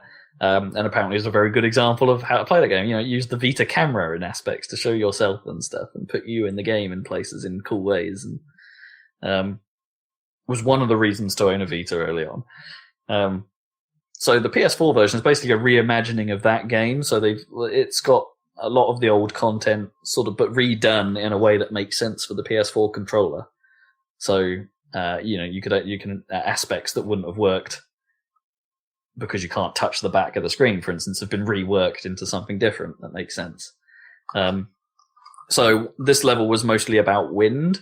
And so if I swiped on the touchpad of the PS4 controller, it would cause a gust of wind in a specific direction, which would then blow bits of paper in certain ways to either make platforms or bridges, or flip bits of levels so something else appears. And, for the most part, it worked. The swiping wasn't always 100% accurate, as I guess is the nature of swiping. But that was all right. They also did other stuff where you could throw... by tilting the controller up, you could get your character to throw an object at you, the player, which you can then point using the controller's light bar and sensor and stuff to then throw stuff back into the level to cause things to happen. Right. Which was, felt very tactile, kind of nice. And from footage I've seen from the rest of the game, they do some nice stuff with the light bar as well. Like, you can use it as a literal torch in places. So the bar shining on the screen causes all a nice lighting effect of everything to happen and stuff. It's cool. Yeah, it has sort of the Little Big Planet problem though. Even though it's not made by the same people, it has that sort of problem though of somewhat floaty control. Right. Yeah. It's not as bad as Little Big Planet's floaty platforming, but there were places where you're supposed to blow flat like a square bit of paper, and it would, because you put wind on it and it wasn't triangulated, it would just flatten out. Okay. So then you could go stand on the bit that was then going to bounce back as being the top. But then I had moments where, if you were walking on it when it was sort of moving, or when it wasn't quite in place or something, that it would sort of just not snap to you being on the platform, perhaps in the way that you would think, that you could sort of just drift off or float a bit or momentum your way out. So that didn't hold up so well for me. And I also thought the one moment where the game basically forced me into combat with some enemies, that it didn't hold up very well. As far as you don't really have any offensive capabilities other than, in this case, picking up items around you and throwing them at stuff, which is never the most clean way of doing things, I suppose. It always feels a little awkward having to play something like that. You could always, if you wanted to, throw stuff at you and then have you throw them back into the world to hit the enemies, but that's, in a way, just as clumsy. So yeah, I didn't like that too much. But it's a good-looking game, man. It's super sharp on a PS4. It looks great, and I love the fact that all the animations of the paper and stuff, they specifically do it like a low frame rate to make it look like it's sort of stop-motion animated. Oh, really? It's kind of awesome in motion. That's cool. It's not a game for me. I think it will go down well with kids. Right, yeah. In a sort of charming way. But it's, I think it's cool. It passes my test. I think it's cool. Yeah, good to hear. Oh man, what else was there? I watched some competitive StarCraft. What were they doing that for? Gfinity were running tournaments over the weekend, so they had a StarCraft 2 big ass tournament, and they had a CS:GO tournament there. You know what? Screw the actual competitive side of StarCraft. Actually, just seeing the show they put on, it's kind of impressive. You know, it's very professional.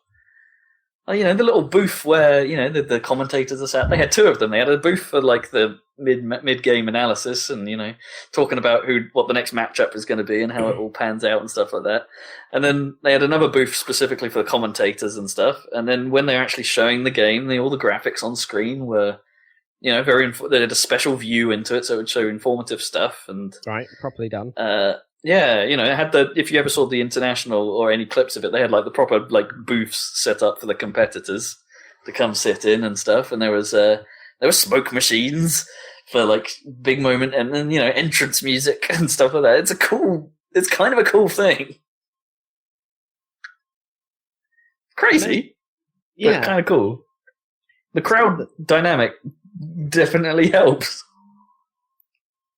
So was there a big crowd watching the match then?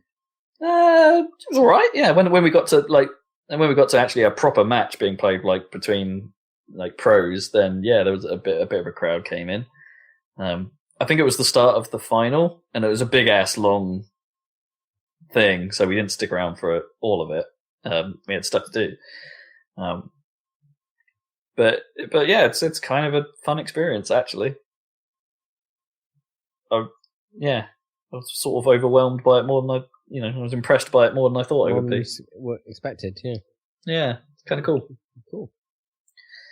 And finally, let's talk some indie stuff. Games on my things we should be watching for list. Thumper, which Kippers sought out. He'd heard about this and thought it would be neat to see. Oh man, I thought this was really cool. Right, so it's a rhythm game, but it's presented in the style of audio surf, kinda. So you take the sort of highway of audio surf, and like in the particular demo I showed, didn't let you move left and right. It was just a single track. Mm-hmm. And you're a space beetle, hurtling along this at crazy speeds, while things sort of appear in front of you. So the whole sort of look of the game, as I say, is quite audio surfy, quite neon, and a bit, you know, music visualizer in a way. You know, stuff's just happening and it's all very arty. But the music is like super oppressive. So it's like you're hearing just like sort of ambient noise for a while, sort of like, and then all of a sudden these like drums will come, but not like electronic drums, like sort of like timpani and things like that. Sort of go tack, dum dum tack, and that'll be like what you've got to do in terms of the world. So like you press A to like hit these little barriers that appear on the floor, and then the corners appear, and which are where the clap sort of noises, and then you have to jump and rotate yourself to hit the wall and bounce off it at the right angle without getting hurt. Oh my goodness, sounds really hard. But it happens at a breakneck speed. It's not like the rhythms you're doing are actually very complicated, but the speed at which everything is moving at you, and it suddenly goes, and then you've got to repeat it. And these sections get longer and longer, so after a while your ability to just hear it and then repeat it gets less and less, because the sections get longer and longer. Excuse me. So it's, but this audio is building all the time to become more and more literally thumping and literally more heavy and more impactful as it goes on. And it does get hard. It gets hard pretty quick, even though, again, the rhythms you're following might not be that complicated, but because of the way it's presented with this, as I say, incredibly brutal feel in a way, it's, it makes it harder than it is, but it's great. Like getting yourself in. I couldn't put it down until I finished the demo, and the demo was quite long, and it got hard at the end. And it's like, but I loved it. I want to see how that pans out, big time. Thumper. Thumper. Thumper. Okay, is that Yeah. PC and It's PC. Yeah, it's going to get a Steam release. It's not like on Greenlight or anything. You can go view its page, I think, but it's not. Yeah, but there's no way to try it. Yeah. Okay, cool. So there will be. Yeah, it's pretty cool. Pretty cool. Yeah. Sounds pretty sweet. Yeah, looking forward to it. It was fun. I had a good time with that. The other thing we saw, Just Beats and Shapes is looking to be probably my next cool game as well. That's okay. So, take chiptune music, like the stuff you probably heard from Super Hexagon. I think it might actually have the same guy who did some of the music from Super Hexagon in it. But, mix that with a bullet hell shooter, but you don't actually shoot back. Your entire job is just to dodge stuff. And the stuff that's appearing on screen is all choreographed to the music playing. Right, okay. And that's pretty much it. Like, you can dash to give yourself a moment of invulnerability as you jump through stuff to get to a slightly safer part of the screen. But, man, that music is great. That gameplay is hella fun. And when you put 4 people together all trying to get through these ridiculous stages at once, it's like, that's a great experience. And Did the you play it boss with level 4 there, people at once, then? yeah, we played it with 4, and it's like, that's a lot of fun. It's great. And the boss level they showed off not only has super awesome music, but is a great way of pulling off the whole, like, the bullet hell to music thing, where everything is happening in time, and everything is, all the danger is planned, and it's great. I'd really like to see, wait for that to come out and stuff like that. I think it's early days for it still, but it's neat. It's a good time. They've got videos available for that, but I don't think there's a demo or something publicly available for that. Go check it out. I want to say it's just Beats and Shapes, but I might have got that wrong, and it'd be just Shapes and Beats. Right, easy to get that the right way around, I'm sure. Yeah.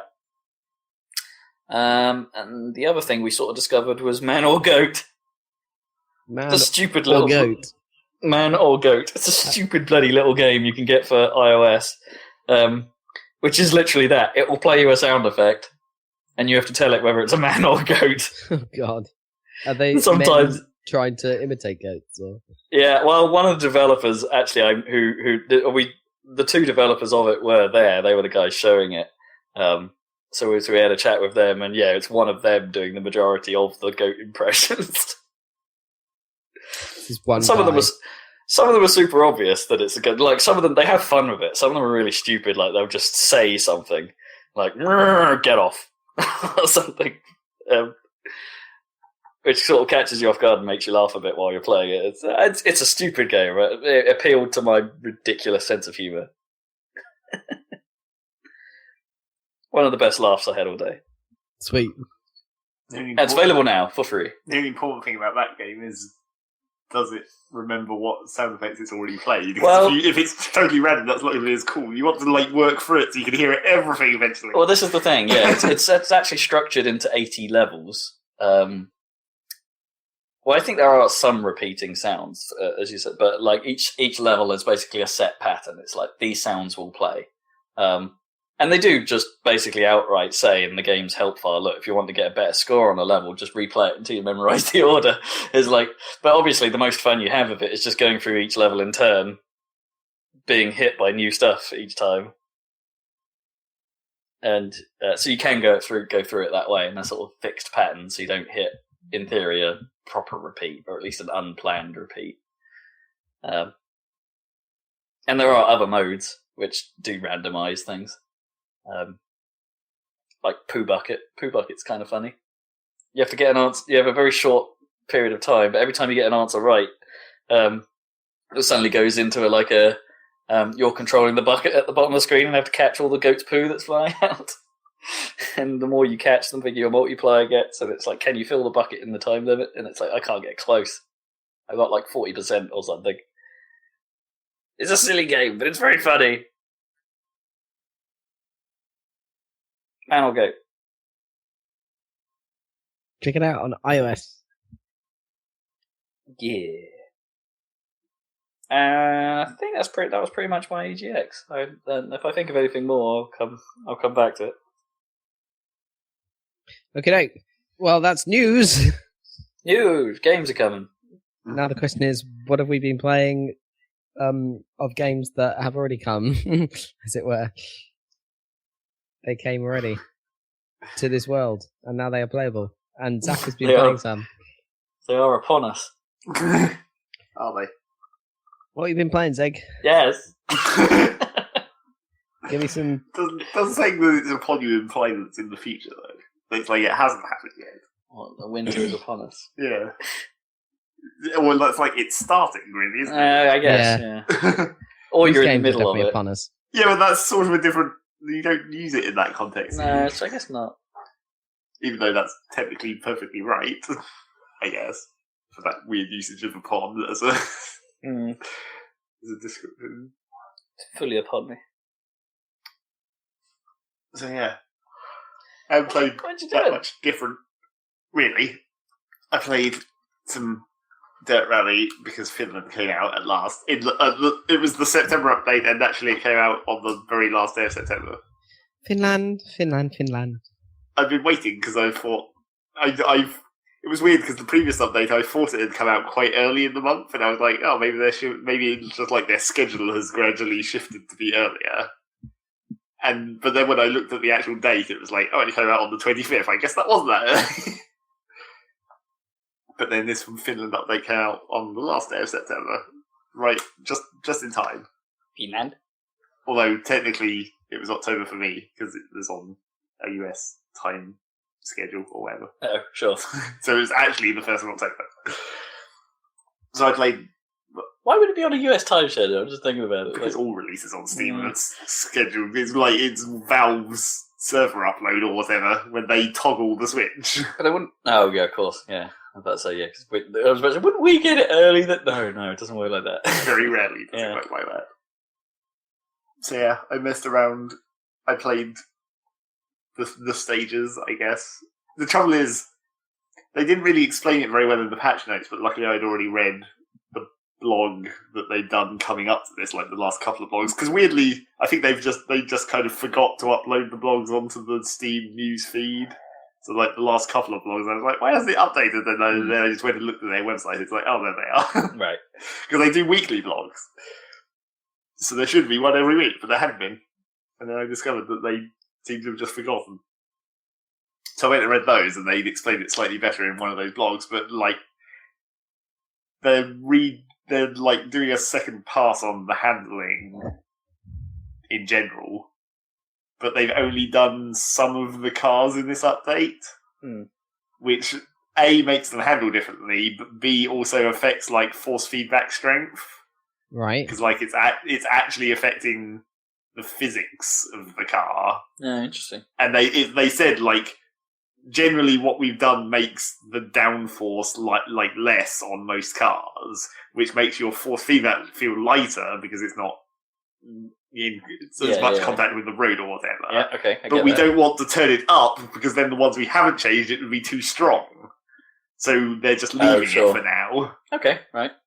Some logic to that. So that's kind of awkward if you don't. If I hadn't already known that, it might have been more like surprising. Oh, is the force feedback broken? Kind of. It's not really broken. It's just like you can. No, but would you think that? Like maybe. I mean, you can definitely tell the difference between the cars that have been done and the cars that haven't. Where it's like this one's way lighter, and generally the cars are more sliding. Oh, right. Oh, weird. So.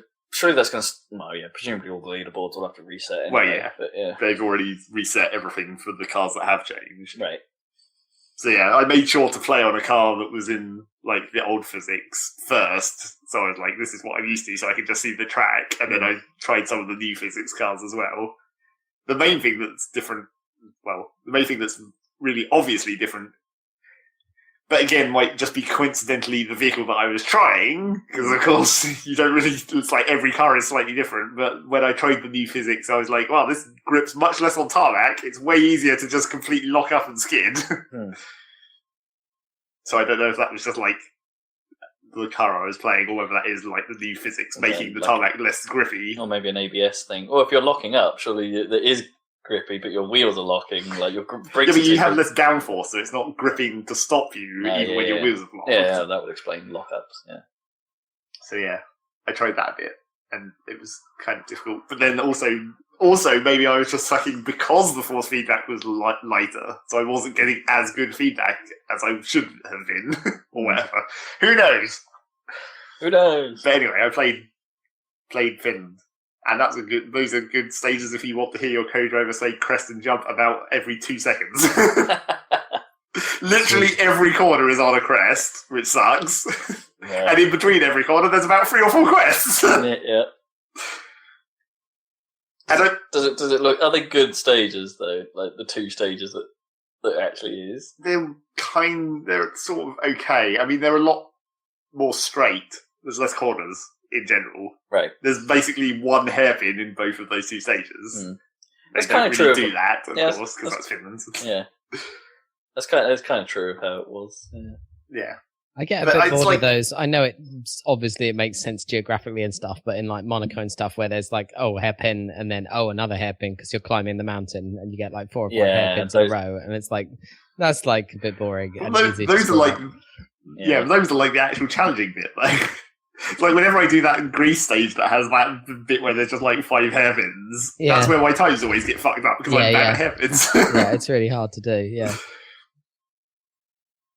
But yeah, so Finland is like not very much corners at all, just a lot of corners on top of crests, which makes you slow down a lot because you have to. And also, I think there sort of needs to be. It's like this isn't a realistic thing, but there kind of needs to be a new kind of pace note that tells you when a jump is going to leave you in the air coming into a corner if you're going too fast. Oh boy, yeah. Because that's the worst, when you come off on like a huge jump, but then like the corner just disappears under you because you were going so fast. Because it's not car specific as well, of course. It's just like it's the actual physical distance to the next corner. Yeah. So it might say like over jump and then 40 and then a corner, and you're like, is 40 enough? Is this car's top speed so much that 40 is going to make me fly miles over the corner, or will I still have enough time to land and brake? Yeah, you'd have thought they'd have, like, do they caution it, or at least Well, not really. double caution big jump? They say, like, I mean, I guess jump automatically is a caution, technically, because you're fucking not on the ground, and that's dangerous.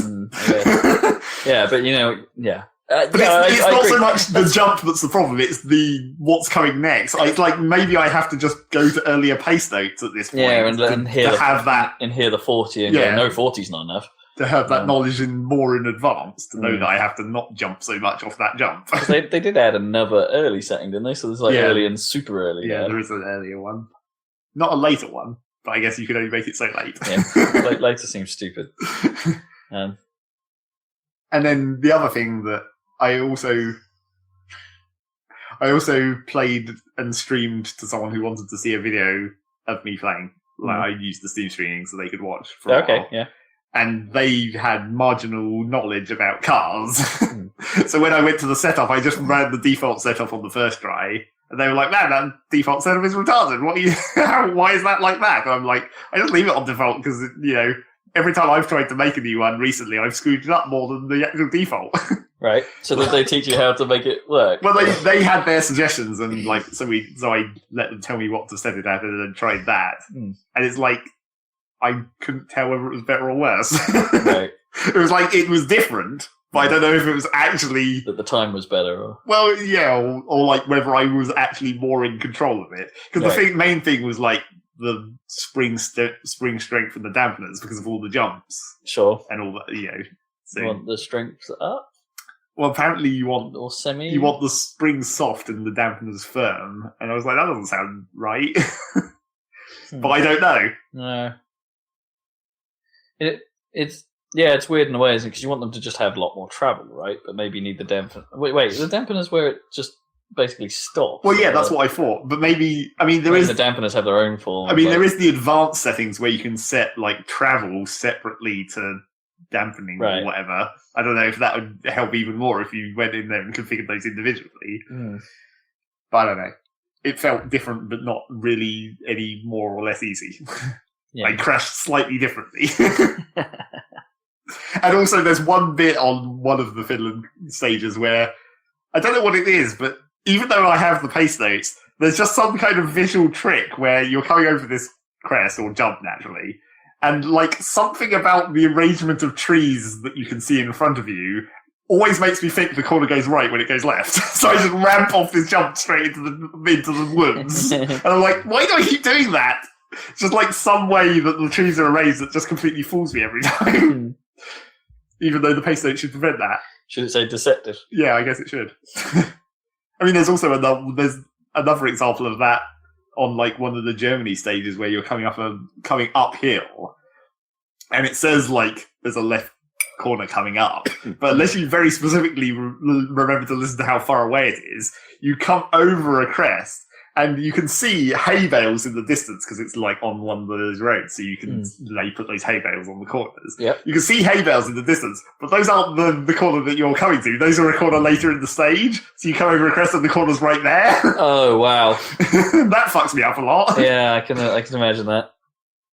It'd be quite a nice feature if you could add a little audio thing at some point on the track, so you could be like, "Watch out" or something. Well, yeah, it's like one. You just want to have like customizable pace notes. Yeah, exactly. So you can edit them slightly. Because in real life you could do that, of course.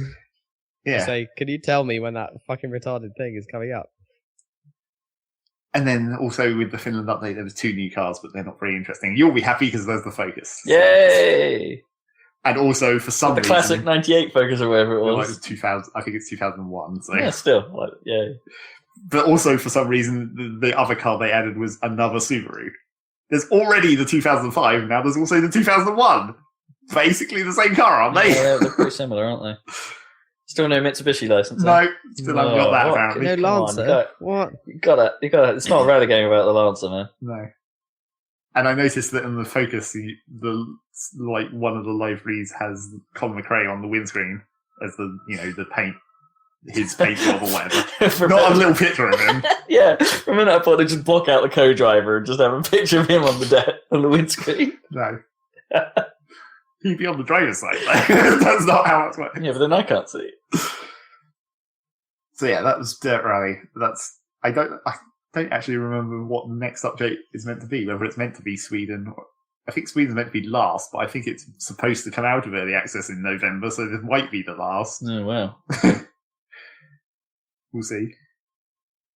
Sweden should theoretically be like all ice, I guess. So when it comes out of early access, what do we think about like what they're going to do with it? Yeah, I don't know. Is it going to become? Are we going to walk into DLC territory, or is it actually they're going to continue developing at that point? Or yeah, I don't really have any idea about that. It's weird. Because Codemasters. Well, yeah, the whole structure of it. The whole structure of Dirt Rally is a bit odd, right? Yeah. Like. What happens if I go into it now, having not it's played it for a while? Like, if I carry on with the championships, do I get like Finland tracks and everything, and do I get new cars in there? Yes, you do theoretically. It's like every time they've added a rally, it just makes the championships longer. Longer, okay. So but good news, because I just remembered something else that they did add in this patch.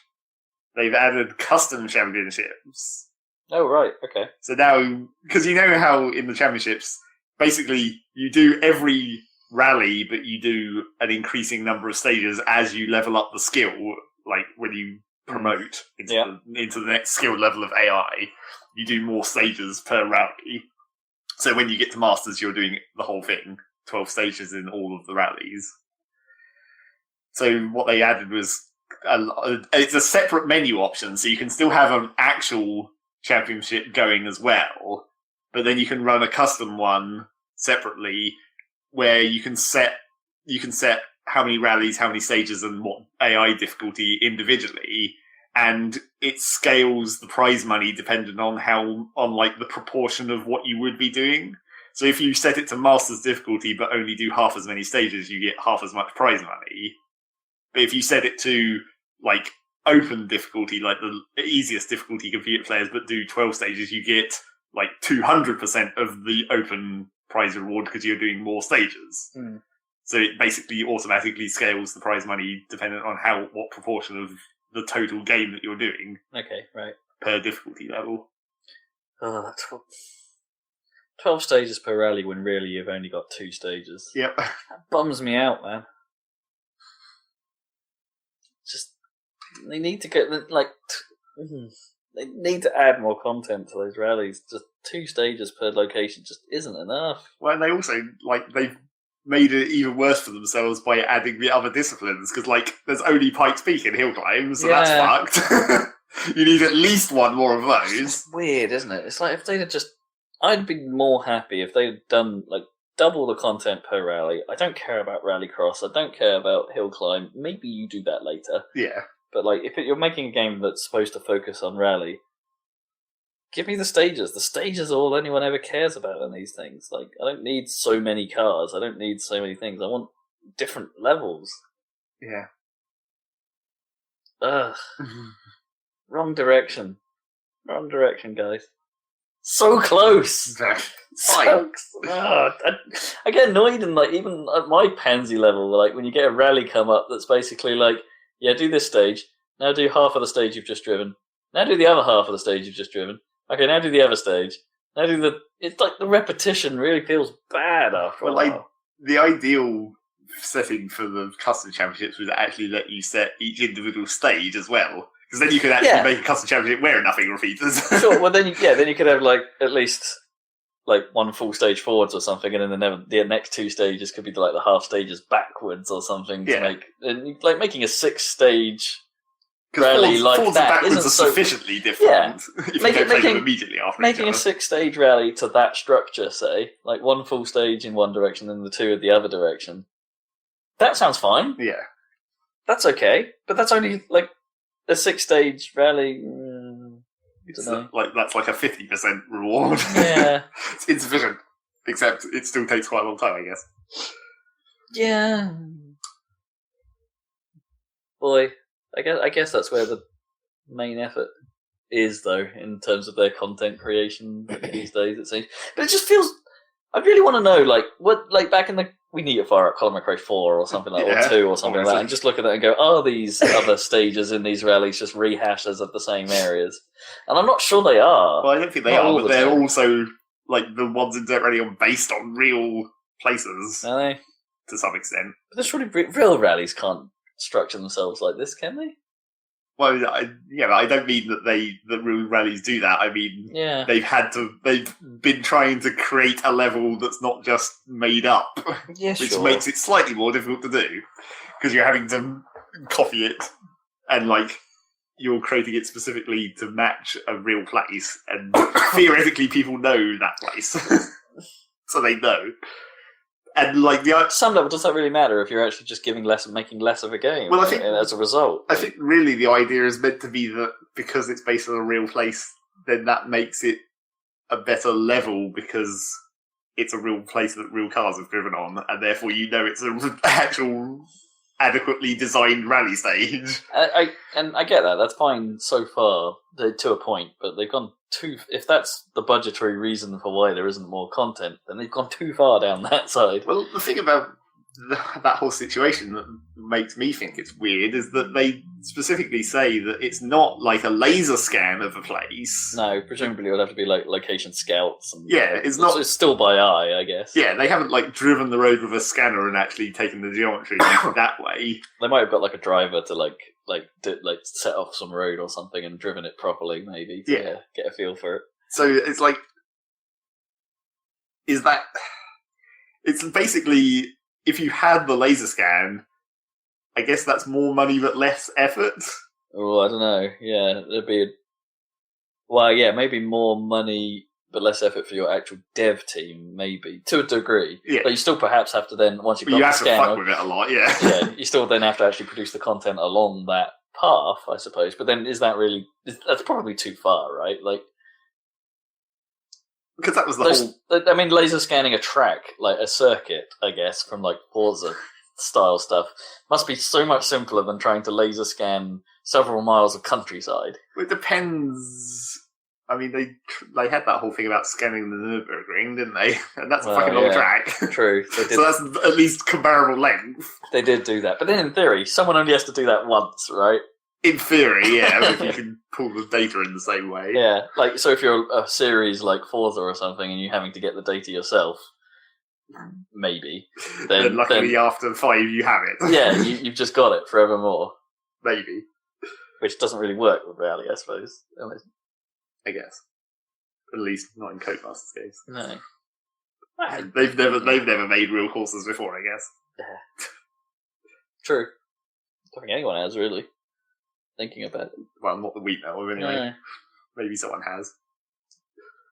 So anyway, that was Dirt Rally. I played quite a lot more Rocket League occasionally. We played some 4-player that one night. Yeah, we kind of need to do that some more. We definitely do. Man, I was having a good time with that game beforehand. But 4-player with 4 people you know, all in a speech chat room, dang, that's a lot of fun. And I was pretty drunk. Well, the second time. You were drunk? The second half of the I was night. pretty. I went out drinking with some mates, and then came back, and these guys was. I left the voice server running from when we were playing before, and I came back, and I didn't expect everyone to still be playing it, and it's like, all right, then let's do this. So me in my inebriated state went into it, and had a great time. Yeah, No. that was It pretty. was good. awesome. Love it. Still love that game. And I think I'm getting slightly better at midfield defending Okay, and better at angling balls. I think that's been. it's more about the prediction, right? Isn't it? Well, than yeah. actually the execution. It's just guessing what's going to happen, like who's going to nudge it in an odd direction. Yeah, and the trouble with that is that if you're not in a voice server, I guess, but sometimes even if you are, because when I'm basically playing goalkeeper but on the midway sort of vicinity, Right? Yeah. you're covering balls that are getting cleared that don't just go. Because if they hit the walls, that generally slows them down a lot. So you're hitting stuff nearly on the halfway line Okay. that are clearances from the enemy team. But the trouble is that I'll get that, I'll hit it straight back in, but by that time my team has already driven past me the other way because they think they have to go on defence now. Right. Yeah. It's so I'm not actually doing anything apart from delay it because then the enemy team still gets it. Yeah. So that kind of sucks in some ways. Yeah, I might need a bit more coordination. Maybe we can find a solution to that. But I'm not comfortable coming out of the goal still. No. When the other 2 players are up front. Yes, it's risky. Yeah. And the other trouble I've been having a lot, which I don't really understand, particularly with certain people that I play with who I know. Well, no, even if they had ball cam, there's some people I know that don't use ball cam and some people I know that do. But even if they didn't have it, I have it a lot where people drive towards me to do, they drive under the ball and then do a bicycle kick. And it's you can clearly see me. I'm directly in front of you. I'm driving towards the ball. I have a much better angle to hit it. I'll hit it way into the opposing half, but you just want to knock it straight up about 2 feet. Yeah. It's why do that? The bicycle kick is so ineffectual, even at the best of times. I suppose if the only solution to that is if you have enough time, is to attempt to fly hit it and stop him from hitting it. Yeah, I guess. Doesn't really work, though. It's not as powerful, though, is it? No. And I still haven't got the hang of flying at all. Flying is so hard. I just don't bother. In fairness, I did after a while, during the drunken session, just start flying a lot more. Just going, well, fuck it, let's see if I can get the hang of this. Well, yeah. We've got an extra player to cover for me if I screw up. Sort of. And I felt like I was getting a bit better at it. Yeah. Just a little bit. There was a couple of moments where I was nailing some fairly decent, at least interception-y sort of stuff. The other players are all lining up to hit it, and it's nope, I've got that. The trouble is that a lot of... Until you get better at, predicting it, Yeah. you go for a flying hit, but then you realise halfway through that you don't actually need to fly because it's bouncing well lower than you thought it was going. That's my problem when I attempt to fly for defence. It's just by the time I've flown to the right position, the ball's already gone past me, and I actually probably could have just stayed where I was. And that's something else that I've also noticed that I think people forget is just I think a lot of people don't remember how high the double jump can actually be. Yeah, it's pretty high. Because it doesn't cover all the goal, but it's pretty high. Well, no, but you can a lot of times I'll just double jump and hit a ball before everyone else has decided to jump, and I'm yeah, it's you forget how high that actually is. everyone wants to roll. Well, yes, you want that for more power. It's the double jump hit is not going to get it going very far or very fast, but it's moves it out of the way of whoever else is going to hit it. Yeah. Still wish I could map left and right air roll to bumpers. That would be neat. As well as the existing controls. Just have that as an option so I don't screw myself up or feel like the controller's doing what I don't want it to do when I do want to do crazy rolls. I think I've worked out what I'm doing. I think in the moment of passion, I'm my sort of clench, I suppose, reaction, get the time right, and it's like, whoa, and I'm sort of doing it like that. And like what I'm actually doing is my right thumb is slightly faster than my left thumb in that scenario. So I don't think that I will have moved the stick all the way across by the time the A button has gone down. So I'm just jumping rather than rolling. And it's like, I'm sort of so focused on getting the timing of the hit right, actually the speed of my thumbs aren't totally in sync for the game to do the right thing. Right. I don't think. And the more I'm learning, it is me, but it is sort of frustrating. It still feels when you're trying to do it and you're doing it in a moment where it would be crucially important and it doesn't do what you want it to do. You're like, ah. Well, it's just because it's doubly awkward because you're having to go from center. Because you have to not be pushing the direction in order to not just be wildly spinning your car in the air. Yeah. You want to press it quickly. Yeah, so like during the time between pressing A the first time to take off, then you have to let go of the stick to let it center, and then you have to re-input a direction at the time when you actually want to roll, when you hit A the second time. Yeah. But if you do it before that, then you start spinning, and then it'll fuck up your roll. Yeah, your roll will be in a different direction. And it's like, nope, that's not right. Well, the roll wouldn't be in a different direction, but your car would be oriented differently. Yeah, your car will be faced, and so the resulting direction of travel will be different from what you intended. Yeah. Yeah. So yeah, that's that. Still played. Still great. Well, while you were out, me, Kippers, and Jeremy went into ranked 3v3, and we got up to having a rank for like one game, and then we lost it again. But we did go on a pretty good winning streak. But when I've been trying to play, when I wasn't there, that says something. You can't have rank 4 on 4, so it wouldn't matter.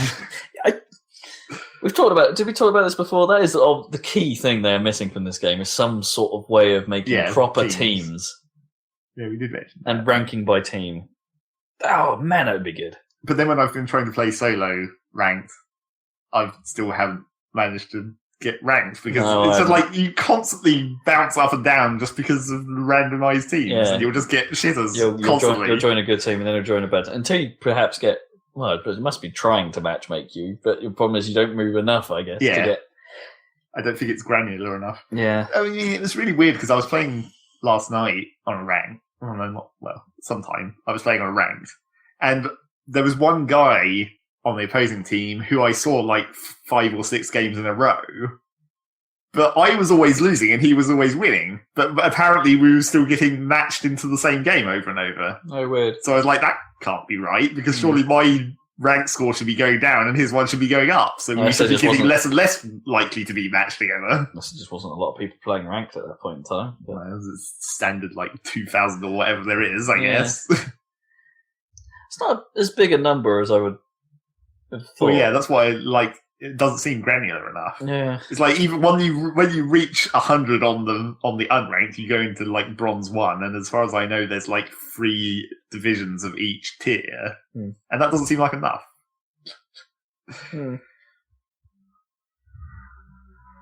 Especially if it's like, I don't know if it's specific. No, I guess it's probably not specific to region. So if you searched in multiple regions, it would probably still be using the same ranking. Overall, it's just your rank. It's not locked to servers or anything. Not that it's servers, but you know what I mean. Yeah. Like Europe. Yeah. So yeah, there was that. Rocket League. More Rocket League. And then, finally... Do you reckon they could add announcer packs to it? Yeah, they probably could. That'd be great. Well, they already have the mysterious announcer on some levels. Was it the big stadium? Was it the sort of semi-Japanese looking thing? Yeah. The final thing was a mysterious random occurrence where someone really wanted to play a tabletop game, right, with me, because no one else would do it. Probably is what I've basically worked out. But attempt it over a webcam? No, it's the classically ridiculous tabletop simulator, No, right. which is exactly what it says. It's a tabletop simulator. Simulates games that you play on a tabletop, which in some ways is kind of awesome. I suppose it lets each player have their own hand, right? Well, yeah, you can do you can create a hidden zone, so you can put your cards and stuff inside the zone, so no one else can look at it or whatever. Yeah, interesting. And all that kind of stuff. It has the correct options for it, and you can draw on the table, and you can multi-select things and pick them up and stuff. And it's a bit of a weird, as far as once I started looking at it, I was like, how's this just not got sued? Because it's you look People have just made games. Yeah, you look at the Steam Workshop and it's well, here's D&D and here's Warhammer. It's all these super expensive miniatures have just been digitized and put into this game, and now everyone can play them. Huh. Not by the official companies. Is it? Well, people made models and stuff for it as well. Well, yeah. I mean, I just model the miniature, I guess. And the other thing is, it can go even further, where, I think these are, built-in models that are sort of an example of models that you can use for D&D style games, but they can be, actually animated. So you can, toggle animations on the miniature and have them hit each other and stuff. Neat. Which is fairly ridiculous. That's pretty cool. So there's that. But so the game that I ended up playing was Star Wars tabletop thing. Star Wars. Maybe Dan has heard of it. Maybe. No. God, there must be so many of them, though, right? Not there's tons of them, isn't there? The crazy one with all the starships and shit. Yeah, it's the ship one. Is the one we played. Yeah, there's I don't know how many of those there are. Attack Wing, isn't it? Because there's a Star Trek version as well, isn't there? Yeah, I have no idea what it's actually called. It's because I was just joining a room called Star Wars, which is probably just the name the mod applied to the room when it was loaded in or whatever. I think it's called Attack Wing. I'm not sure. So we tried to play some of that, and that's fucking ridiculously complicated. It's not ridiculously complicated if you're just playing with really basic ships, I guess. If you're just having here's a generic TIE fighter, and that's not complicated. But as soon as you get to any card that can have modifiers, where you've got the ship has its base stats, but then you have it can equip a proton torpedo and an astromech droid, and they have effects, and then that stacks onto the ship, and then so you're thinking of all these ridiculous combos naturally, because I guess that's how all these games work. You have to you have to plan out your team, but it gets complicated really quickly.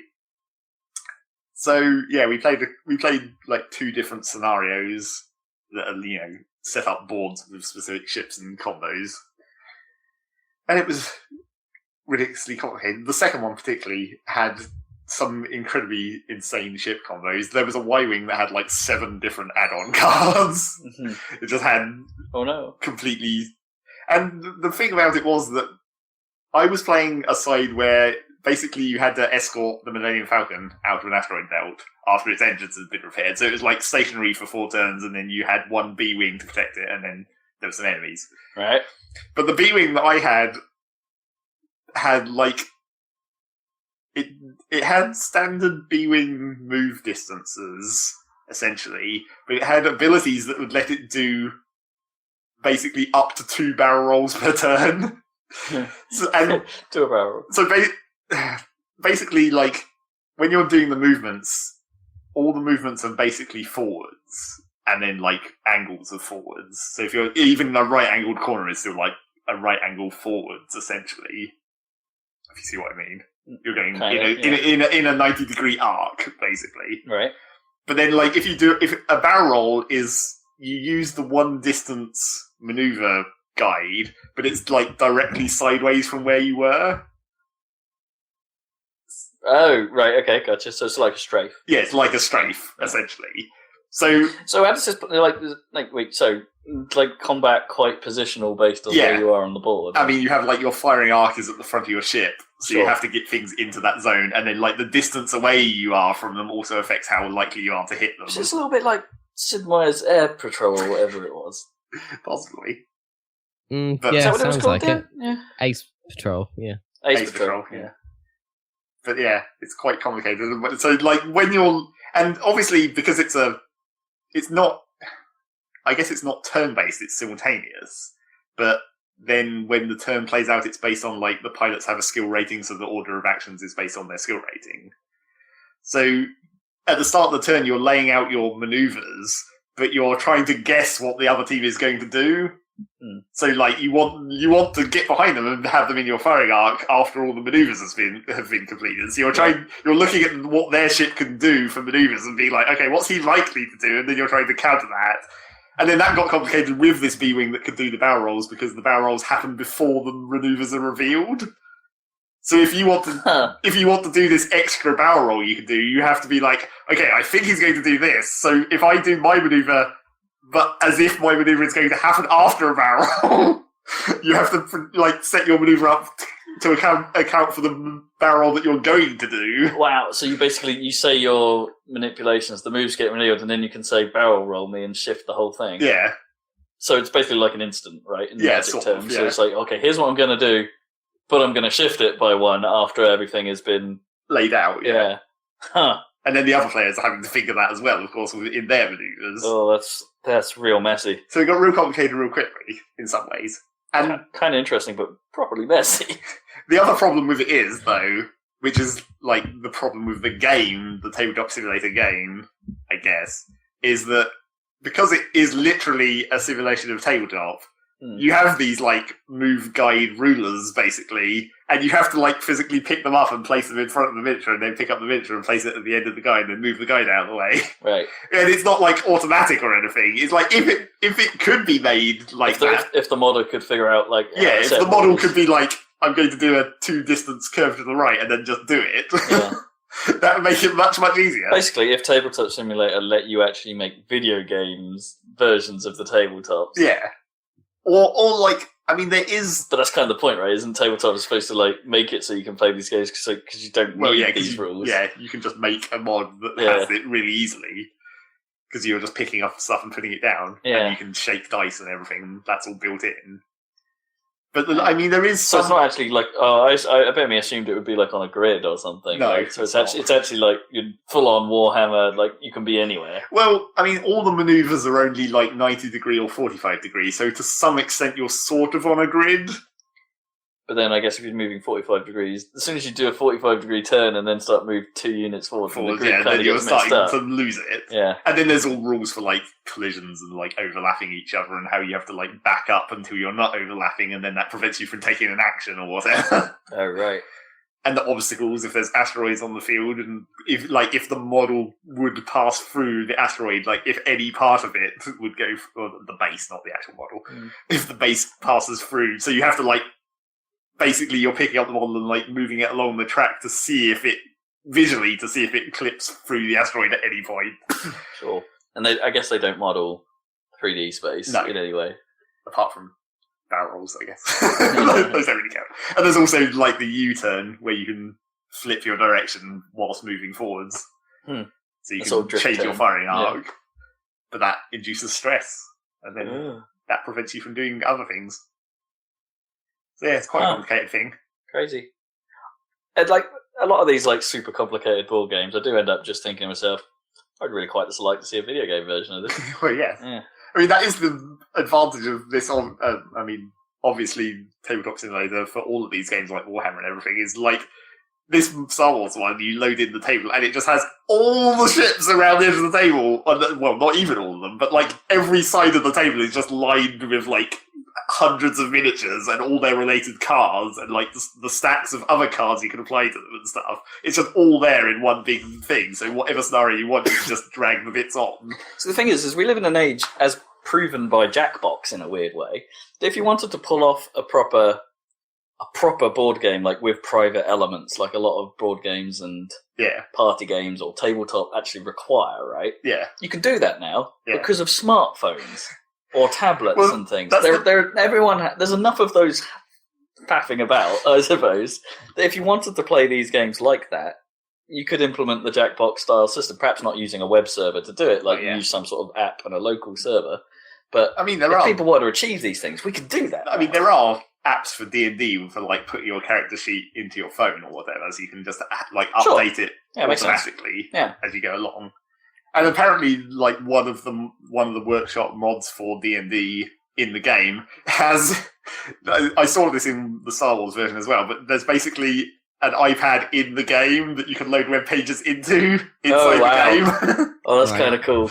So you can have your own little iPad, and then, like in the D&D setup, every player has their own iPad. And they're an iPad in the hidden zone. Yes, inside your hidden zone. That's kind of cool, actually. That's one way of getting around it. But I mean, like, if you were to play it, like, I think that in a way that there's probably a genre of game that hasn't really been tapped into here. Like, you know, creating tabletop style games, but getting rid of some of that tabletop annoyance by putting it on your big screen. Yeah, and having everyone have their own smartphone app to play the game, you know, either on their turn or like some simultaneous. And perhaps there's new rules and new things you could do with a game like that perhaps we couldn't do with a traditional tabletop. You could make your thing on the screen fancy and clever and interesting. Yeah. And it's like, that feels like an untapped opportunity. Oh shit, we should do this. Oh shit. Get off the air now. Get off the air. You can't steal my idea. No. That is not a very revolutionary idea. I don't know, no one's done it, really, have they? Like, the closest we ever came was, like, iPad Scrabble with smartphone tiles. Yeah. And they killed that. I don't know.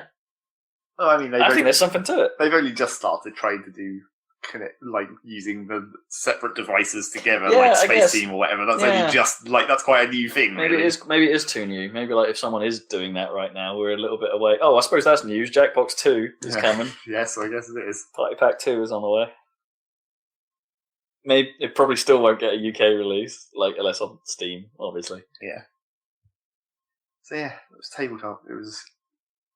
It took forever, mainly because I had to sit there and like think about it for a couple of hours. Yeah. Like even though it was only like 2 ships versus 4 ships, I was like, Jesus Christ, all these combos are so complicated. I'm just gonna have to. And then even then, it's like it's got the classic Magic the Gathering problem of like. You can't wording where it's like these 2 abilities both say they happen immediately, so which one happens first? We better look that up. Yeah. Or do they happen simultaneously and you just apply the results? Well, apparently it's like if it's an attacking action from you, you get to choose which ones go first, and if it's a defensive action against the enemy, you get to say they get to choose or whatever. And it's like depending on whose turn it is, you choose which order they go in. That's actually kind of a neat way of dealing with that. Well, sort of, except like it really is the classic Magic problem of like there's always going to be cards where the wording is ambiguous and you just have to go and look up what the generally accepted outcome is. And in a game of that complexity, you're perhaps going to create problems for yourself, which is where you kind of want a video game to just sort of go, fuck it, this happened. Yeah, exactly. You just want it to have a default rule something resolved, yeah. Because even when we were looking up the rules, it's like, of course, we don't know how current this PDF we're looking at is. Is this the current setting or is this an old version? Huh. Tricky. So yeah, that's that. That was cool. Ridiculous. It has a flip the table button, of course. Awesome. Which is theoretically Can you reset it? Well, yeah, you can undo it. So everyone just goes flip and then puts it back. Which is theoretically cool, apart from you can't really do it on this Star Wars one because there's so many things it just locks up, basically. Oh, what? It just takes so long trying to calculate the physics, you get like 2 frames of the table flip and then everything is just falling away. That's awesome.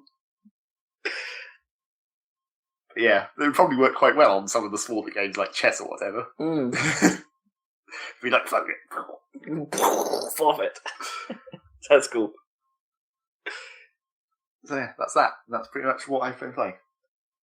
Does anyone else want to fit in a few words before we end this podcast? I think we're out of time now. I haven't got a great deal to say anyway, so, Yeah, you haven't even been on Rocket League this week. No, I've had my weeks haven't exactly gone to plan. Well, I've got like 2 hours of Metal Gear Solid 5 to talk about, but maybe next time. Yes. Oh shit, you've actually been playing it? I've been I'm like 10 hours in. Yeah. Oh, man. Hot. Damn, we should have led with that, man. Well, I'm gonna be playing this for a long time. Yeah, there's plenty more of it to come. Okay. Yeah, so if you want like up to date news, that clearly Happy Salad isn't the place, but you'll get plenty. Oh no, that was never true. No, you'll get plenty of Metal Gear discussion, I'm sure. But spoiler alert, it's good. Well, so all I was going to say really is I've 100%ed Banjo-Kazooie.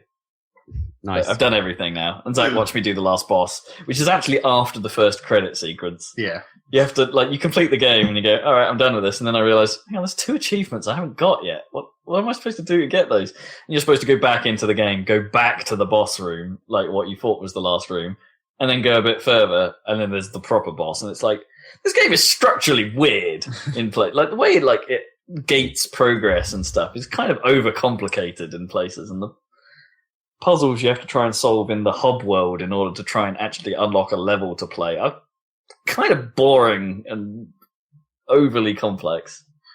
Like, the second half of that game is just kind of crap anyway. Which maybe made me think, perhaps I had slightly rose-tinted nostalgia glasses for it or something, that, I only ever played halfway into it before. Yes, you remember the start. Yeah, and the second half it's kind of it's really frustrating. Things like dying, resetting state of quite a lot of stuff on the level is a super pain in the ass when, in order to get one of the the jigsaw pieces, requires a multi-stage approach and ends in a really difficult insta-death section, and you have to do that whole setup again to get there. That's awful. It just feels so outdated, and maybe that's okay because it's a kind of outdated game. But I hope these are mistakes that people don't make when, say Ukulele comes along. And I kind of hope Banjo-Tooie is learns. Yes, you'll get to see about that. Yeah. I'm not going to go into that straight away, though. I need a break. Well, yeah. I need a break from platform. But not too much of a break, because Halo's only 3 weeks away. So it's not a platform. Yeah. It's not a platform, but, it's only 3 weeks till I need to take something big on. That's pretty much all I want to say, really. I will say one thing about Metal Gear, actually sort of unrelated to 5, is that last week I kind of had a bit of RSI, which I haven't really had before. Oh, really? No, it was bad. I couldn't really type very well, so that wasn't very good. But it seems to have got away now. But anyway, I didn't want to play any games because my hand hurt. So I just watched a whole bunch of videos of all the cutscenes from Metal Gear over the years. All the previous games. Yeah. So somebody has cut them into basically movies. So if you search for Metal Gear, that's quite a thing, isn't it? Or whatever. Yeah, that's got to be a YouTube trope, isn't it? The movie of something. Yeah, but it's really well done. I ended up watching. These are 4-hour long movies, or 4-5-hour long movies, basically. What did you end up watching? I think I did that with one of the Final Fantasies. Yeah, you could watch that. Not watching the whole thing, but I think I ended up watching, was it Final Fantasy 13-2 stuff, because of the weird time mechanics and seeing the ways that you could mess with them. Yeah. Right. Because it's I'm never going to go do that, or figure out the ways to do this. Yeah. So let's watch some of the crazy other scenarios, or ways you can just end the game early. And it's okay, that's kind of nuts. So I've done that before. So Metal Gear, which one have you been watching? 3? Well, no, I ended up watching most of them. I wasn't feeling well or whatever, so I was I'll just stick this on or whatever because I can't be bothered to do anything else. And I think I've gone through in weird order. I think I started with 2, which is the infamously long one, crazy one, right? With cutscenes, and then I don't know. 4s are pretty bad. Oh, I haven't done 4. No, I've done 2. And then the ending is 45 minutes on its own. Yeah. I think I watched a bit of the ending of 4, but I've done 2 and then 1, which is hilarious because the models look really, really bad, obviously, because it's PS1, but somehow it's still fun to watch, mysteriously. Don't know quite how they achieved that, because obviously there's no facial animation at all. It's literally Machina, what's the red versus blue sort of style. Oh, sure, except you can see their faces. But presumably that must have included all the codec as well. Yeah, mostly codec, but it's mostly just a black screen with at least the mouths sort of move in the codec from 2 different frames. Yeah, and there's the occasional expression change, I think. As well. But even in 2, it's despite the fact in the codec you've got kind of 3D models on each side, still most of the story is in codecs, I think.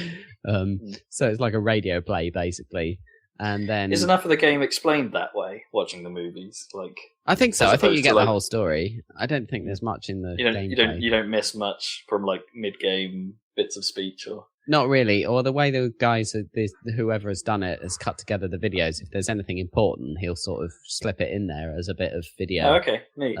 Which is quite nice. And so there's some bits where like you see the boss fight, like you see him doing the boss fight, but like sometimes he'll cut over codec conversations over him doing the boss fight, even though you wouldn't see that in the game. So you get the story and you get to see the fight or whatever. Because otherwise it would be because the classic moments of like fighting Psycho Mantis and stuff, you want to see that stuff. So it's quite nicely done and edited together. So check those out if you're insane. But I think as far as 5 goes, like I think knowing all this stuff might not really be a good thing. Although, or maybe it is. I don't know, because you get into it and it's totally mental. It's a stupid anime, and I sort of quite enjoy it. But I get a feeling that 5 probably doesn't have all that stuff. I mean, it has a crazy intro, which I'll talk about. It has less of it, yeah. But it certainly has a lot less of it. So if you're looking for like a Metal Gear game, it might not be that way. But as for an actual game, it's much better. But yeah.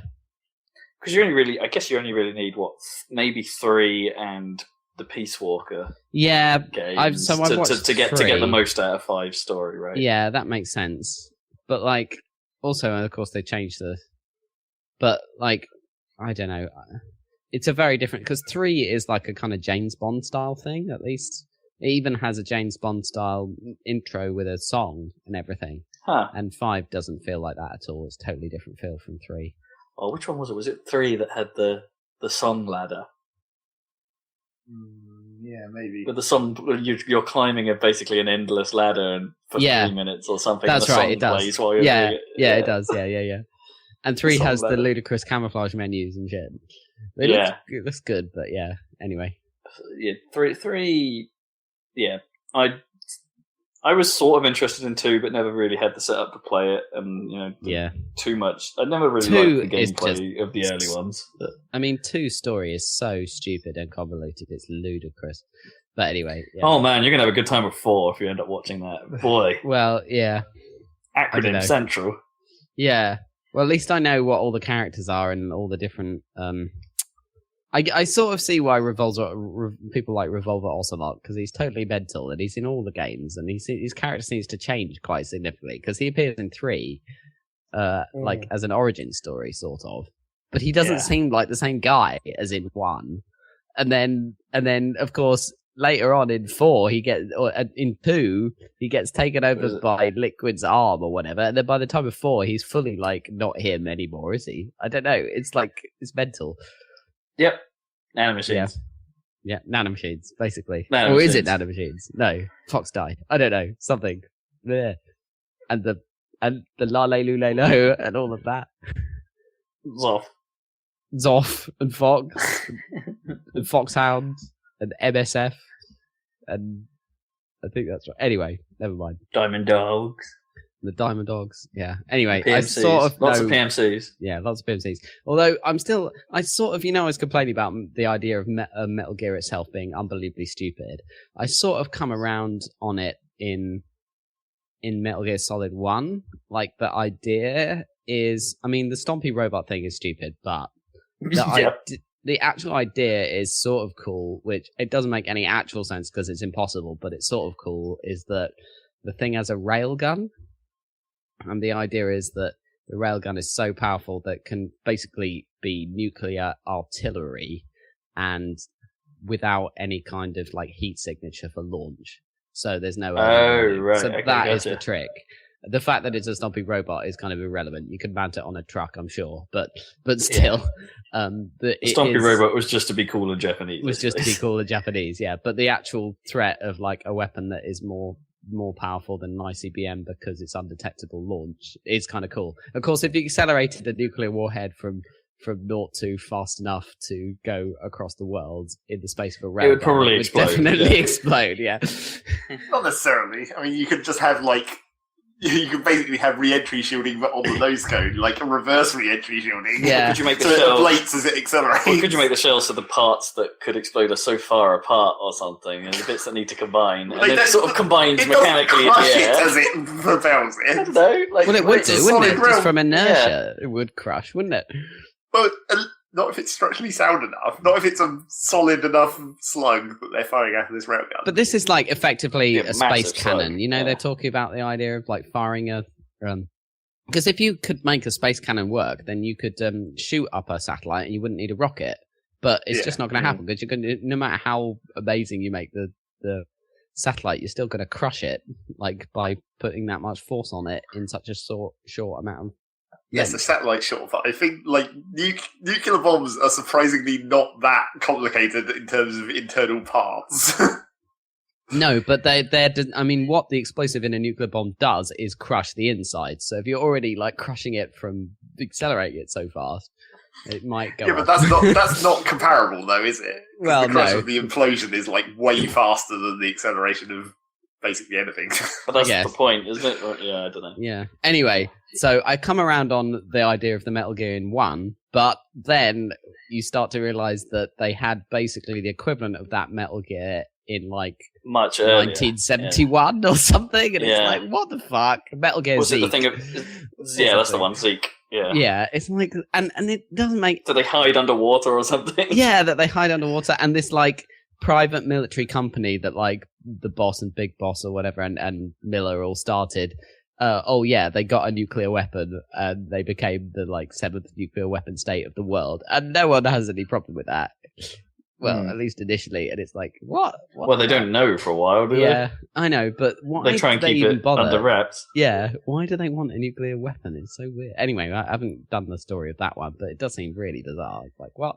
Anyway, so There's sort some. I'm not going to mention it because it is spoilerific, but there is some behind the scenes stuff regarding what you end up doing in the game, and like the choice to get a nuke or something is part of that. right, okay. It's like, there's some fascinating stuff that like is happening beneath the surface. Maybe I'll watch Peace Walker the movie or something. The stupid PSP It game might- movie.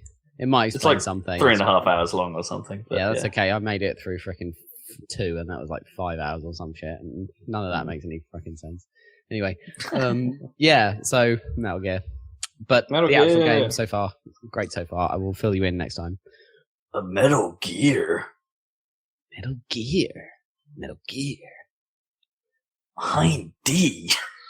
Yeah, they go on about the Hind D. The thing is, Afghanistan in the 1980s is actually an appropriate place to see an actual Hind D. Yeah. Anyway. Hind D. Why would you be so specific at that moment in time? Like, it's like Because it's that's a like- fucking helicopter. There's a Hind D specifically in every Metal Gear game, I think. There is a. Yeah. And it was an important He one. just likes that chopper. Yeah. That's what it is, isn't it? It's Dave the one just you likes see that right at the helicopter. start of 1, right? You go up that lift. Yeah, and the yeah, first yeah. thing you see is the Hind D. Hind D. Yeah. Hindy.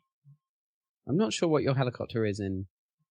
Like, the helicopter you had in Ground Zeroes looked sort of like a Hind. Well, it had a, but it looked more like a Hokum or something. You know, the attack chopper. Well, not that a Hind isn't an But attack it's quite chopper, long. but it had the big, Sort of cargo area. yeah, cargo area like Person, a Hind. person bit. So it was like a modified weird Hind. But then in 5, you have a chopper that looks more like a Black Hawk, but I don't know what it's supposed to be. Mm. Anyway.